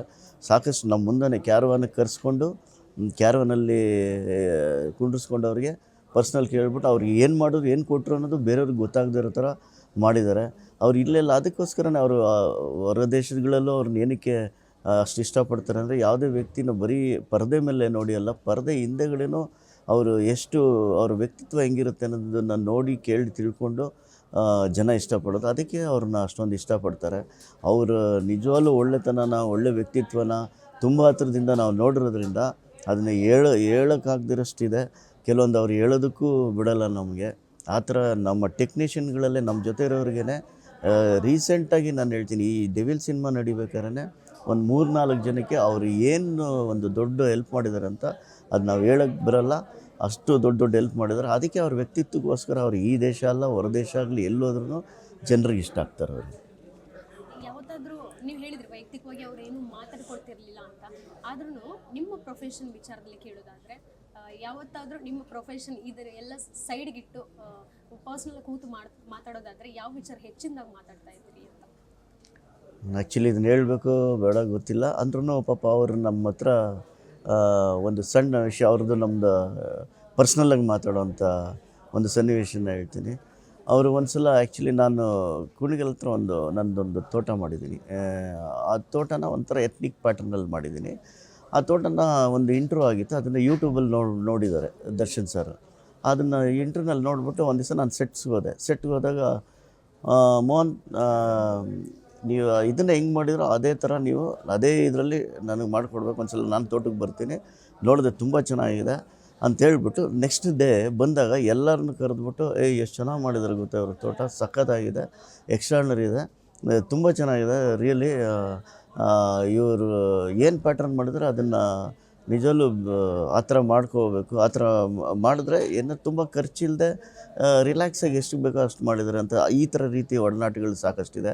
ಆಮೇಲೆ ನಾವು ಇದಲ್ಲದೆ ಸೆಟ್ಟಲ್ಲಿ ಹೆಂಗೆ ಅಂದರೆ, ಈ ಸಿನಿಮಾ ಶೂಟ್ ಮಾಡ್ಬೇಕಾದ್ರೆ ಪ್ರೀವಿಯಸ್ ಸಿನಿಮಾ ಶೂಟ್ ಬಗ್ಗೆ ನಾವು ಅಲ್ಲಿ ಲೊಕೇಶನ್ಸ್ಗಳಲ್ಲಿ ಏನಾಯಿತು ಅಂತೇಳಿ 1-2-3 ಸಲ ಮಾತಾಡಿದ್ದಿದೆ. ಈ ಥರದ್ದೆಲ್ಲ ಒಡನಾಟಗಳಿದ್ದೇ ಇರ್ತದೆ. ಫ್ರೀಯಾಗಿ ಕೂತಿದ್ದಾಗ ಇನ್ನೇನು ಒಂದು ಸಮಾಚಾರ ಆಗಿ ಅಂತಾರೆ, ಪರ್ಸ್ನಲ್ಸ್ನೆಲ್ಲ ವಿಚಾರಿಸ್ಕೊಳ್ತಾರೆ, ಆಮೇಲೆ ಹೇಗಿದೆ ಏನಂತ ಹೇಳ್ತಾರೆ. ಆಮೇಲೆ ಅವರು ಅದು ನಿಜವಲ್ಲೂ ಹೇಳ್ತೀನಿ, ಅವ್ರ ಜೊತೆ ಎಷ್ಟು ಹೆಲ್ತಿ ಆರ್ಗ್ಯೂ ಇರುತ್ತೆ ಅಂತಂದರೆ, ಅವ್ರ ಹತ್ರ ಸಿಗೋವಂಥ ಸ್ವಲ್ಪ ಸನ್ನಿವೇಶಗಳನ್ನ ಎಷ್ಟು ಚೆನ್ನಾಗಿ ನಮ್ಮ ಹತ್ರ ಹಂಚ್ಕೋತಾರೆ. ಫಾರ್ ಎಕ್ಸಾಂಪಲ್, ನಾನು ಪ್ರಿಯಸ್ ಸಿನಿಮಾದೊಂದು ಸನ್ನಿವೇಶ ಹೇಳಬೇಕಾಗತ್ತೆ. ರಾಬರ್ಟ್ ಸಿನಿಮಾದಲ್ಲಿ ಒಂದು ವಾಟರ್ ಸನ್ನಿವೇಶ ಇದೆ, ಒಂದು ನೀರಿನಲ್ಲಿ ಮುಳುಗುವಂಥ ಸನ್ನಿವೇಶ, ವಿನೋದ್ ಪ್ರಭಾಕರ್ ಮತ್ತು ದರ್ಶನ್ ಸರ್. ಅದಕ್ಕೆ ಆ್ಯಕ್ಚುಲಿ ಏನಂದರೆ, ಅದೊಂದು ನೀರಿನಲ್ಲಿ ಮುಳುಗುವಂಥ ಸನ್ನಿವೇಶ ಏನಂದರೆ, ಅದು ಒಂದು ಮಗು ಮುಳುಗ್ತಾ ಇರ್ತದೆ, ಅದನ್ನು ಎಸ್ಕೇಪ್ ಮಾಡೋದಕ್ಕೆ ಕಂಟೈನರಲ್ಲಿ ಸಿಗಾಕೊಂಡು ಎಸ್ಕೇಪ್ ಆಗುವಂಥ ಸೀನ್ ಅದು. ಅದನ್ನ ಆ್ಯಕ್ಚುಲಿ ಇವರು ಮೊದಲೇ ಇಬ್ಬರಿಗೂ ಅಷ್ಟು ಈಜು ಅಂದರೆ ನೀರಿನ ಬಗ್ಗೆ ಅಷ್ಟೊಂದು ಇದಿಲ್ಲ. ಅದರಲ್ಲಿ ಹೆಂಗೆ ಮಾಡ್ತಾರೆ ಏನೋ ಅನ್ನೋ ಸನ್ನಿವೇಶಕ್ಕೆ ಏನು ಮಾಡಿದ್ರು, ಎಲ್ಲ ನಿರ್ಮಾಪಕರಿಂದ ಹಿಡಿದು ನಿರ್ದೇಶಕರಿಂದ ಹಿಡಿದು ಎಲ್ಲ ಮುಂಬೈಯಲ್ಲಿ ಮಾಡೋಣ ಅಂತ ಹೇಳ್ಬಿಟ್ಟು ಒಂದು ಪ್ಲ್ಯಾನ್ ಮಾಡ್ತಾರೆ. ಮುಂಬೈಯಲ್ಲಿ ಏನಕ್ಕೆ ಅಂದರೆ, ಅದು ಅಂಡರ್ ವಾಟರ್ ಶೂಟ್ಸ್ಗೆ ಸಪ್ರೇಟ್ ಒಂದು ಕ್ಯಾಮ್ರಾ ಸೆಟಪ್ಸು ಮತ್ತು ಕ್ರೂ ಎಲ್ಲ ಇರ್ತಾರೆ. ಆ ಕ್ರೂಸ್ನೆಲ್ಲ ಇಟ್ಕೊಂಡು ನಾವು ಅದನ್ನು ಮಾಡೋಣ ಅಂತ ಹೇಳಿದಾಗ, ಅಲ್ಲಿ ನೋಡಿದಾಗ ಅಲ್ಲಿ ಒಂದು ಬಜೆಟ್ ತುಂಬಾ ಹೆವಿ ಆಗ್ತದೆ, ಸಿಕ್ಕಾಪಟ್ಟೆ ಆಗ್ತದೆ. ಆದರೂ ಪರವಾಗಿಲ್ಲ ನಾವು ಮಾಡೋಣ ಅಂದ್ಬಿಟ್ಟು ಎಲ್ಲರೂ ಡಿಸೈಡ್ ಆಗ್ತಾರೆ. ಆವಾಗ ನಾನು ಒಂದು ಕ್ವಶನ್ ರೈಸ್ ಮಾಡ್ತೀನಿ, ನನಗೆ ಒಂದೇ ಒಂದು ಅವಕಾಶ ಕೊಡಿ, ಅಲ್ಲೋಗಿ ನೀವು ಮಾಡೋದನ್ನ ಏನಕ್ಕೆ ನಾನು ರಿಸ್ಕ್ ತೊಗೊಂಡು ಇಲ್ಲೇ ಮಾಡಿಸ್ತೀನಿ. ಹಾಗೆ ಅಂದರೆ ನಿರ್ಮಾಪಕರೆಲ್ಲ ಹೇಳ್ತಾರೆ, ಬೇಡ ಇದು ನೀರಿನ ಮ್ಯಾಟ್ರ್, ಇದು ತುಂಬ ಕಷ್ಟ ಆಗ್ತದೆ ಅಂತ. ಆವಾಗ ಏನಾಗುತ್ತೆ, ಸರಿ ಇಲ್ಲ ನಾನು 100% ಒಂದೇ ಒಂದು ಚಾನ್ಸ್ ಕೊಟ್ಟರೆ ನಾನು ಮಾಡ್ತೀನಿ ಅಂತ. ಕೊನೆಗೆ ದರ್ಶನ್ ಸರ್ ಅವಾಗ ತಾನೇ ಕ್ಯಾರನಿಂದ ಈಚೆ ಬರ್ತಾರೆ, ಎಲ್ಲ ಡಿಸ್ಕಷನ್ ಬರ್ತಾರೆ. ಕೂತ್ಕೊಳ್ಳಿ ಬಂದು ಅವರು ಪಕ್ಕದಲ್ಲಿ ಕೂತ್ಕೊಳ್ತಾರೆ. ಏನು ಡಿಸ್ಕಷನ್ ಅಂದಾಗ, ನಾನು ಒಂದು ಮಿನಿಯೇಚರ್ನ ರೆಡಿ ಮಾಡಿರ್ತೀನಿ ಅಷ್ಟೊತ್ತಿಗೆ. ಆ ನೀರಲ್ಲಿ ಮುಳುಗುವಂಥ ಒಂದು 2 ಕ್ಯಾರೆಕ್ಟರ್ಗಳನ್ನ ಇಟ್ಬಿಟ್ಟು ನಾನು ಇದನ್ನು ಮಾಡಿ ಲೈವ್ ನಾನು ತೋರಿಸಿದಾಗ ಏನಂದರೆ, ಇಲ್ಲ ಮುಂಬೈಲಿ ಮಾಡೋಣ, ಇದು ವಾಟ್ರಲ್ಲಿ ಸನ್ನಿವೇಶ, ಇದು ತುಂಬ ಎಫೆಕ್ಟಿವ್ ಅಂದಾಗ ನನಗೆ ಒಂದು ಮಾತು ಹೇಳ್ತಾರೆ, ಮೋಹನ್ ನಿಮಗೆ ಕಾನ್ಫಿಡೆನ್ಸ್ ಇದೆಯಾ ಅಂತ. ಖಂಡಿತ ಸರ್ ನಾನು ಮಾಡ್ತೀನಿ ಸರ್, ನನಗೊಂದು ಅವಕಾಶ ಕೊಡಿ ಅಂತ. ಅದಕ್ಕೆ ನೀವು ಯಾಕೆ ಅಷ್ಟೊಂದು ಖರ್ಚು ಮಾಡಿಕೊಂಡು ಮುಂಬೈಗೆ ಹೋಗಿ ಶೂಟ್ ಮಾಡೋಂಥದ್ದು, ಇಲ್ಲೇ ಮಾಡ್ತೀನಿ ಅಂತ ಮೋಹನ್ ಹೇಳ್ತಾ ಇದ್ದಾರೆ. ಇಲ್ಲೇ ಮಾಡೋಣ 100% ಬೇಡ, ಇದು ನಮ್ಗೆ ಯಾಕೋ ರಿಸ್ಕ್ ಅನಿಸುತ್ತೆ ಹಂಗೆ ಹಿಂಗೆ ಅಂತ. ಅವಾಗ ಎತ್ಕೊಂಡು ಇಲ್ಲ ನನಗೆ ಮೋಹನ್ ಮೇಲೆ ನಂಬಿಕೆ ಇದೆ, 100% ಮಾಡ್ತಾನೆ, ನಾನು ಇಲ್ಲೇ ಮಾಡೋಣ ಅಂತ. ಈ ಥರ ಒಂದು ಏನಂದರೆ ಸಾಕಷ್ಟು ಎನ್ಕರೇಜ್ ಕೊಡ್ತಾರೆ. ಅವ್ರು ಎನ್ಕರೇಜ್ ಕೊಟ್ಟು ಇಲ್ಲ ಇಲ್ಲೇ ಮಾಡಿ ನೀವು ಮಾಡ್ತಾರೆ ಅನ್ನೋದಕ್ಕೆ ನಾವೇನು ಮಾಡ್ತೀವಿ, ಪ್ರೈವೇಟ್ ಒಂದು ಪೂಲ್ನ ತೊಗೊಂಡು ಅಲ್ಲಿಗೆ ಕ್ರೇನ್ ತರಿಸಿ ಕಂಟೈನರ್ನ ಕ್ರಿಯೇಟ್ ಮಾಡಿ ಹಿಂದಿನ ದಿನ ನಾವು ಟ್ರಯಲ್ ಶೂಟ್ ಮಾಡಿಕೊಡ್ತೀವಿ. ಮಾರನೇ ದಿನ ಬರ್ತಾರೆ ಹೀರೋ ಮತ್ತು ನಮ್ಮ ದರ್ಶನ್ ಸಾರು, ವಿನೋದ್ ಪ್ರಭಾಕರ್ ಎಲ್ಲರೂ ಮಾಡಿಬಿಟ್ಟು ಎಲ್ಲ ಶೂಟ್ ಮಾಡ್ತಾರೆ. ಎಷ್ಟು ಸರಾಗವಾಗಿ ಮಾಡ್ತಾರೆ ಅಂದರೆ ಒಂದು ಚೂರು ಇದಾಗಲ್ಲ, 2 days 3 daysನಲ್ಲಿ ಆ ಶೂಟ್ ಮುಗಿಸ್ತಾರೆ. ಮುಗಿಸಾದ್ಮೇಲೆ ದರ್ಶನ್ ಸರ್ ಬಂದು ಬೆನ್ನು ತಟ್ತಾರೆ. ಆಮೇಲೆ ಇವರು ಡೈರೆಕ್ಟರ್ ಸರ್ ಎಲ್ಲ ಇಡೀ ಎಂಟೈರ್ ಟೀಮ್ಗೆ ಅವತ್ತು ಪಾರ್ಟಿನ ಕೊಡ್ತಾರೆ.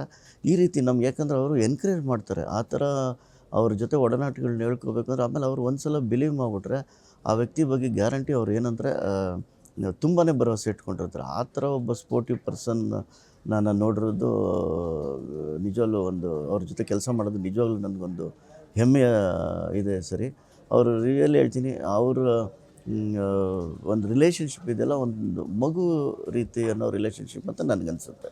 ಈಗ ಸರ್ ಮಧ್ಯಂತರ ಮೇಲೆ ಅವರು ಹೊರಗಡೆ ಬಂದಾದ್ಮೇಲೆ, ಜಾಮೀನು ಪಡೆದು ಹೊರಗೆ ಬಂದಾದ್ಮೇಲೆ ಒಂದು ಹೆಕ್ಟಿಕ್ ಶೆಡ್ಯೂಲ್ ಅನ್ನೋಂಥದ್ದಿತ್ತ, ಮತ್ತೆ ಯಾವಾಗ ಏನಾಗುತ್ತೆ ಅನ್ನೋಂಥದ್ದು ಗೊತ್ತಿಲ್ಲ. ಕೋರ್ಟ್ ಏನು ನೋಟಿಸ್ ಕೊಡುತ್ತೆ, ವಿಚಾರಣೆ ಯಾವಾಗ ನಡೆಸ್ತಾರೆ, ಮತ್ತು ವಿಚಾರಣೆಗೆ ಹೋಗಿ ಬರಬೇಕಾಗಿತ್ತು. ಅವರು ವಿದೇಶದಲ್ಲಿದ್ರೂ ಸಹ ಒಂದು ಪ್ರೊಸೀಜರ್ ಏನಿತ್ತು ಅದನ್ನು ಫಾಲೋ ಮಾಡಲೇಬೇಕಾಗಿತ್ತು. ಹೀಗಾಗಿ ಶೂಟಿಂಗ್ ಇಷ್ಟು ಬೇಗ ಮುಗಿಸ್ಲೇಬೇಕು ಅನ್ನುವಂಥದ್ದು ನಿರ್ದೇಶಕರು ಏನಾದರೂ ನಿಮಗೆ, ನೀವು ಬೇರೆ ಟೆಕ್ನಿಷಿಯನ್ಸ್ ಇರ್ಬೋದು, ನೀವು ಆರ್ಟ್ ಡೈರೆಕ್ಟರ್ ಆಗಿ ಆ ಪ್ರೆಷರ್ ಇತ್ತ ನಿಮಗೆ, ಎಷ್ಟಿತ್ತು? ಮೇಡಮ್ ಇದನ್ನು ನೇರವಾಗಿ ಹೇಳಬೇಕು ಅಂದರೆ ಆ ಪ್ರೆಷರ್ ದರ್ಶನ್ ಸರ್ಗೂ ಇರಲಿಲ್ಲ, ಡೈರೆಕ್ಟ್ರಿಗೂ ಇರಲಿಲ್ಲ, ಟೆಕ್ನಿಷಿಯನ್ಸ್ಗೂ ಇರಲಿಲ್ಲ, ಯಾರಿಗೂ ಇರಲಿಲ್ಲ. ಇದೇನೆಂದರೆ ಇಷ್ಟು ದಿನ ಇದೆ, ಇಷ್ಟು ದಿನದಲ್ಲಿ ಮುಗಿಸ್ಬೇಕು ಅನ್ನೋ ಆ ಒಂದು ಕ್ವಶನ್ನೇ ಎಲ್ಲೂ ರೈಸ್ ಆಗಿಲ್ಲ. ಇದು ಖಡಾಖಂಡಿತವಾಗಿ ಹೇಳಬೇಕು ಅಂದರೆ ಯಾವುದೇ ಒಂದು ಪ್ರೆಷರು ಇಲ್ದಂಗೆ ನಾವು ಶೂಟ್ ಮಾಡಿದ್ವಿ. ಇದು ಖಂಡಿತ ನೀವು ನಮ್ಮ ಟೆಕ್ನಿಷಿಯನಲ್ಲಿ ಯಾರನ್ನೇ ಕೇಳ್ಬೋದು, ನಿರ್ದೇಶಕರನ್ನ ಕೇಳ್ಬೋದು, DOP ಸುಧಾಕರ್ ಅವ್ರನ್ನ ಕೇಳ್ಬೋದು, ಯಾರನ್ನೇ ಕೇಳ್ಬೋದು, ಆ ಒತ್ತಡ ನಮ್ಗೆ ಯಾರಿಗೂ ಇರಲಿಲ್ಲ ಮೇಡಮ್. ಅದು ಮೋಸ್ಟ್ ಒಂದು ಡಿಫಿಕಲ್ಟ್ ಸೆಟ್ ಹಾಕಬೇಕು ಈ ಒಂದು ಡೆವಿಲ್ಗೆ ಅಂದಾಗ ನಿಮಗೆ ಒಂದು ಕಾಂಪ್ಲಿಕೇಟೆಡ್ ಅಂತ ಯಾವುದಾದ್ರೂ ಅನಿಸಿದೆಯಾ ಸನ್ನಿವೇಶ, ಅಥವಾ ಎಲ್ಲ ಸರಾಗವಾಗಿ ಮಾಡಿದ್ರೆ? ಇಲ್ಲ, ಸನ್ನಿವೇಶಗಳು ಕಾಂಪ್ಲಿಕೇಟ್ ಯಾವಾಗ ಅನಿಸುತ್ತೆ ಅಂತ ಹೇಳಿದ್ರೆ, ನಾವು ಕಥೆನಲ್ಲಿ ಇನ್ವಾಲ್ವ್ ಆಗ್ಬಿಟ್ಟಿದ್ದೀವಿ, ನಮಗೆಲ್ಲ ಗೊತ್ತಿರ್ತದೆ ಇಂತಿಂಥದ್ದೇ ಬೇಕು, ಹಿಂಗೆ ಬೇಕು ಅಂತ. ಬಟ್ ಏನಂದರೆ ನಾವು ಅದನ್ನೆಲ್ಲ ರೆಡಿ ಮಾಡಿ ನಾವು ಫಸ್ಟೇ ಶೂಟ್ಗೆ ಹೋಗಿ ಎಲ್ಲ ಓಕೆ ಆಗಿ ಶೂಟ್ ಸ್ಟಾರ್ಟ್ ಆಗೋವರೆಗೂ ಒಂದು ಕಾಂಪ್ಲಿಕೇಟ್ ಅಂದರೆ ಏನೋ ಒಂದು ಏನಾದ್ರು ಇನ್ನೂ ರಿಕ್ವೈರ್ಮೆಂಟ್ಸ್ ಇತ್ತಾ, ಏನು ಬೇಕಿತ್ತಾ, ಏನೋ ಹಂಗೆ ಅನಿಸುತ್ತೆ. ಬಟ್ ನಮ್ದು ಹೆಂಗೆ ಅಂದರೆ ಡೈರೆಕ್ಟರು, DOP ನಮ್ಮದು ಮತ್ತು ಕೊರಿಯೋಗ್ರಾಫರು, ಪ್ರೊಡ್ಯೂಸರ್ದು ನೀಟಾಗಿ ಎಲ್ಲ ಅಂಡರ್ಸ್ಟ್ಯಾಂಡಿಂಗ್ ಹೆಂಗಿರುತ್ತೆ. ನಾವು ಸೆಟ್ಗೆ ಹೋಗಕ್ಕೆ ಮುಂಚೆನೇ ಎಲ್ಲ ರೆಡಿ ಆಗ್ಬಿಡ್ತಾಯಿದ್ವಿ. ಮಿನಿಯೇಚರ್ಸ್ಗಳು ಮಾಡಿಕೊಂಡು 3D ಮಾಡಿಕೊಂಡು ಈ ಥರ ಮಾಡಿಕೊಂಡು ಆ ಥರ ವಿಷಯದಲ್ಲಿ ನೋಡ್ರಿ ಯಾವುದೂ ಅಲ್ಲಿ. ಬಟ್ ಸೆಟ್ಸ್ ಎಲ್ಲ ಕಾಂಪ್ಲಿಕೇಟೆಡ್ ಸೆಟ್ಸೇ. ಬಟ್ ಅಂದರೆ ತುಂಬ ರಿಸ್ಕ್ ತೊಗೊಂಡು ಎಲ್ಲ ಮಾಡೋ ಥರ ಪ್ರೆಷರ್ ನಮಗೂ ಅವರು ಕೊಟ್ಟಿರಲಿಲ್ಲ. ಆಗ್ಲೂರ ಹತ್ರ ನಮಗೆ ರಿಲ್ಯಾಕ್ಸ್ ಟೈಮ್ ಕೊಟ್ಟಿದ್ದರು, ಹಂಗಿದ್ರಿಂದ ಏನು ಇದಾಗಲಿಲ್ಲ. ಬಟ್ ಸೆಟ್ಸ್ ಒಂದಕ್ಕಿಂತ ಒಂದು ವಿಭಿನ್ನವಾಗಿರಬೇಕು ಅನ್ನೋದನ್ನು ಅವರು ನಮಗೆ ಜವಾಬ್ದಾರಿ ಕೊಟ್ಟ ಮೇಲೆ ಆ 100% ಜವಾಬ್ದಾರಿ ನಮಗಿರುತ್ತಲ್ಲ, ಅವಾಗ ನಾವು ಯಾವಾಗಲೂ ಟೆನ್ಷನಲ್ಲಿರ್ತೀವಿ. ಹಂಗಾಗಿ ಸೆಟ್ಸ್ ಎಲ್ಲ ಕೊಟ್ಟು ಎಲ್ಲ ಮಾಡಿ ರೆಡಿ ಮಾಡಿ ಅವ್ರ ಸೆಟ್ಸ್ ಬಂದು ಶೂಟ್ ಆಗೋವರೆಗೂ ನಾವು ಒಂದು ಟೆನ್ಷನಲ್ಲಿರ್ತೀವಿ. ಅದಾದಮೇಲೆ ಸರಾಗವಾಗಿರುತ್ತೆ. ಬಟ್ ಸೆಟ್ಸಲ್ಲಂತೂ ಒಂದಕ್ಕಿಂತ ಒಂದು ಕಾಂಪ್ಲಿಕೇಟು, ಒಂದಕ್ಕಿಂತ ಒಂದು ವಿಭಿನ್ನವಾಗಿದೆ. ಅದನ್ನ ಚಾಲೆಂಜಿಂಗ್ ಆಗಿ ತೊಗೊಂಡು ಎಷ್ಟೇ ಇದ್ದಿದ್ರೂ ನಿಭಾಯಿಸಿದ್ವಿ. ಈಗ ಸರಿ, ಒಂದು ಕಡೆ ಡೆವಿಲ್ ಆಯಿತು, ಇನ್ನೇನು ರಿಲೀಸ್ಗೆ ರೆಡಿ ಇದೆ, ಮುಂದಿನ ವರ್ಷ ರಿಲೀಸ್ ಆಗ್ತಿರುವಂತಹ ಟಾಕ್ಸಿಕ್ಗೂ ನೀವು ಕೆಲಸ ಮಾಡಿರುವಂಥದ್ದು. ಅದರಲ್ಲಿ ಆರ್ಟ್ ಡೈರೆಕ್ಟರ್ ಅನ್ನುವಂಥದ್ದು ಬೇಜಾರಾಗಿ ಹೈಲೈಟ್ ಆಗಿದೆ. ಯಾಕಂತ ಹೇಳಿದ್ರೆ ಒಂದಷ್ಟು ತುಣುಕುಗಳು ಸಾಮಾಜಿಕ ಜಾಲತಾಣದಲ್ಲಿ ವೈರಲ್ ಆದಾಗ ಸೆಟ್ ವಿಚಾರವಾಗಿ ಅಲ್ಲಿ ವೈರಲ್ ಆಗಿತ್ತು. ಈ ರೀತಿ ಸೆಟ್ HMT ಲೇಔಟ್ ಇರ್ಬೋದು ಅಥವಾ ಬೇರೆ ಬೇರೆ ಕಡೆ ಇರ್ಬೋದು, ಆರ್ಟ್ ಡೈರೆಕ್ಟರ್ ಮೋಹನ್ ಅವರು ಇಷ್ಟು ವಿಭಿನ್ನವಾಗಿ ಸೆಟ್ ಹಾಕಿದ್ದಾರೆ ಅನ್ನೋಂಥದ್ದು ಕೇಳ್ಪಟ್ವಿ. ಸೊ ಟಾಕ್ಸಿಕ್ದು ಹೇಗೆ ನಡೀತಿದೆ ಸರ್? ಇಲ್ಲ, ಅದು ಹಿಂಗೆ ಚೆನ್ನಾಗಿರ್ತಿದೆ. ಬಟ್ ಅದಕ್ಕೆ ಆ್ಯಕ್ಚುಲಿ ಬಂದು ಮುಂಬೈಯವ್ರ ಪ್ರೊಡಕ್ಷನ್ ಡಿಸೈನರು, ನಾನು ಬೆಂಗಳೂರು ಎಪಿಸೋಡ್ಸ್ ಎಲ್ಲ ನಾನು ಮಾಡಿಕೊಟ್ಟಿರೋದು.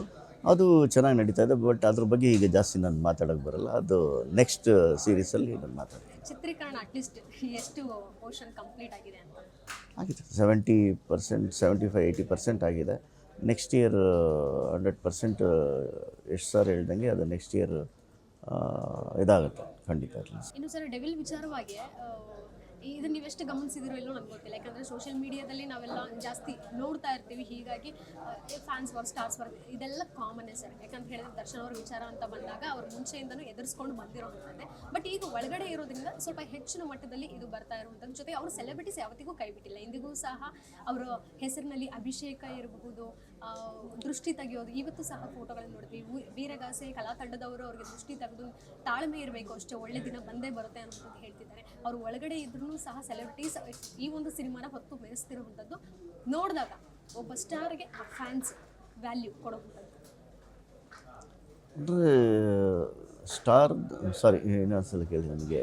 ಅದೇ ಒಬ್ಬ ಕಲಾವಿದರಿಗೆ ಅವರ ಅಭಿಮಾನಿಗಳು ಮನೆಯವ್ರಿಗಿಂತ ಹೆಚ್ಚಾಗಿ ಒಂದು ಮಹತ್ವವನ್ನು ಕೊಡ್ತಿರ್ತಾರಲ್ವಾ, ಅದರ ಬಗ್ಗೆ ಏನು ಹೇಳ್ತೀರಾ? ಯಾವತ್ತಾದರೂ ಬೇರೆ ಸ್ಟಾರ್ಸ್ ಇರುವಂತಹ ಒಂದು ಫ್ಯಾನ್ ಬೇಸ್ ಇದೆಯಾ? ಇಲ್ಲ, ಇದರಲ್ಲಿ ಏನಂದರೆ ಫ್ಯಾನ್ ಬೇಸ್ಗೆ ಹೋದಾಗ ದರ್ಶನ್ ಸರ್ಗೆ ಇವಾಗ ನೀವು ಫಾರ್ ಎಕ್ಸಾಂಪಲ್ ನೋಡ್ತಾ ಇದ್ದೀರಾ ಎಲ್ಲ ಕಡೆ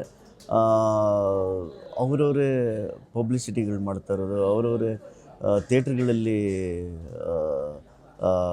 ಅನ್ನದಾನಗಳು ಮಾಡೋದು, ಮತ್ತು ಎಲ್ಲ ರೆಡಿ ಮಾಡಿ ಎಲ್ಲರಿಗೂ ಅವರೇ ಫುಡ್ ಇದನ್ನು ಮಾಡೋದು, ಪೂಜೆಗಳು ಮಾಡೋದು, ಈ ಥರ ಎಲ್ಲ ಮಾಡ್ತಾಯಿದ್ದಾರೆ. ಈಗ ನಮಗೆ ರಿಲೀಸ್ ದಿನ ಸಂಡೇನೂ ನವರಂಗ್ ಥಿಯೇಟ್ರ್ ಹತ್ರ ಎಲ್ಲ ಫ್ಯಾನ್ಗಳಿಗೆ ಅಭಿಮಾನಿಗಳೇ ಸೇರಿಬಿಟ್ಟು ಏನೋ ಬಿರಿಯಾನಿ ಹಂಚೋ ಒಂದು ಕಾರ್ಯಕ್ರಮಗಳು ಇಟ್ಕೊಂಡಿದ್ದಾರೆ.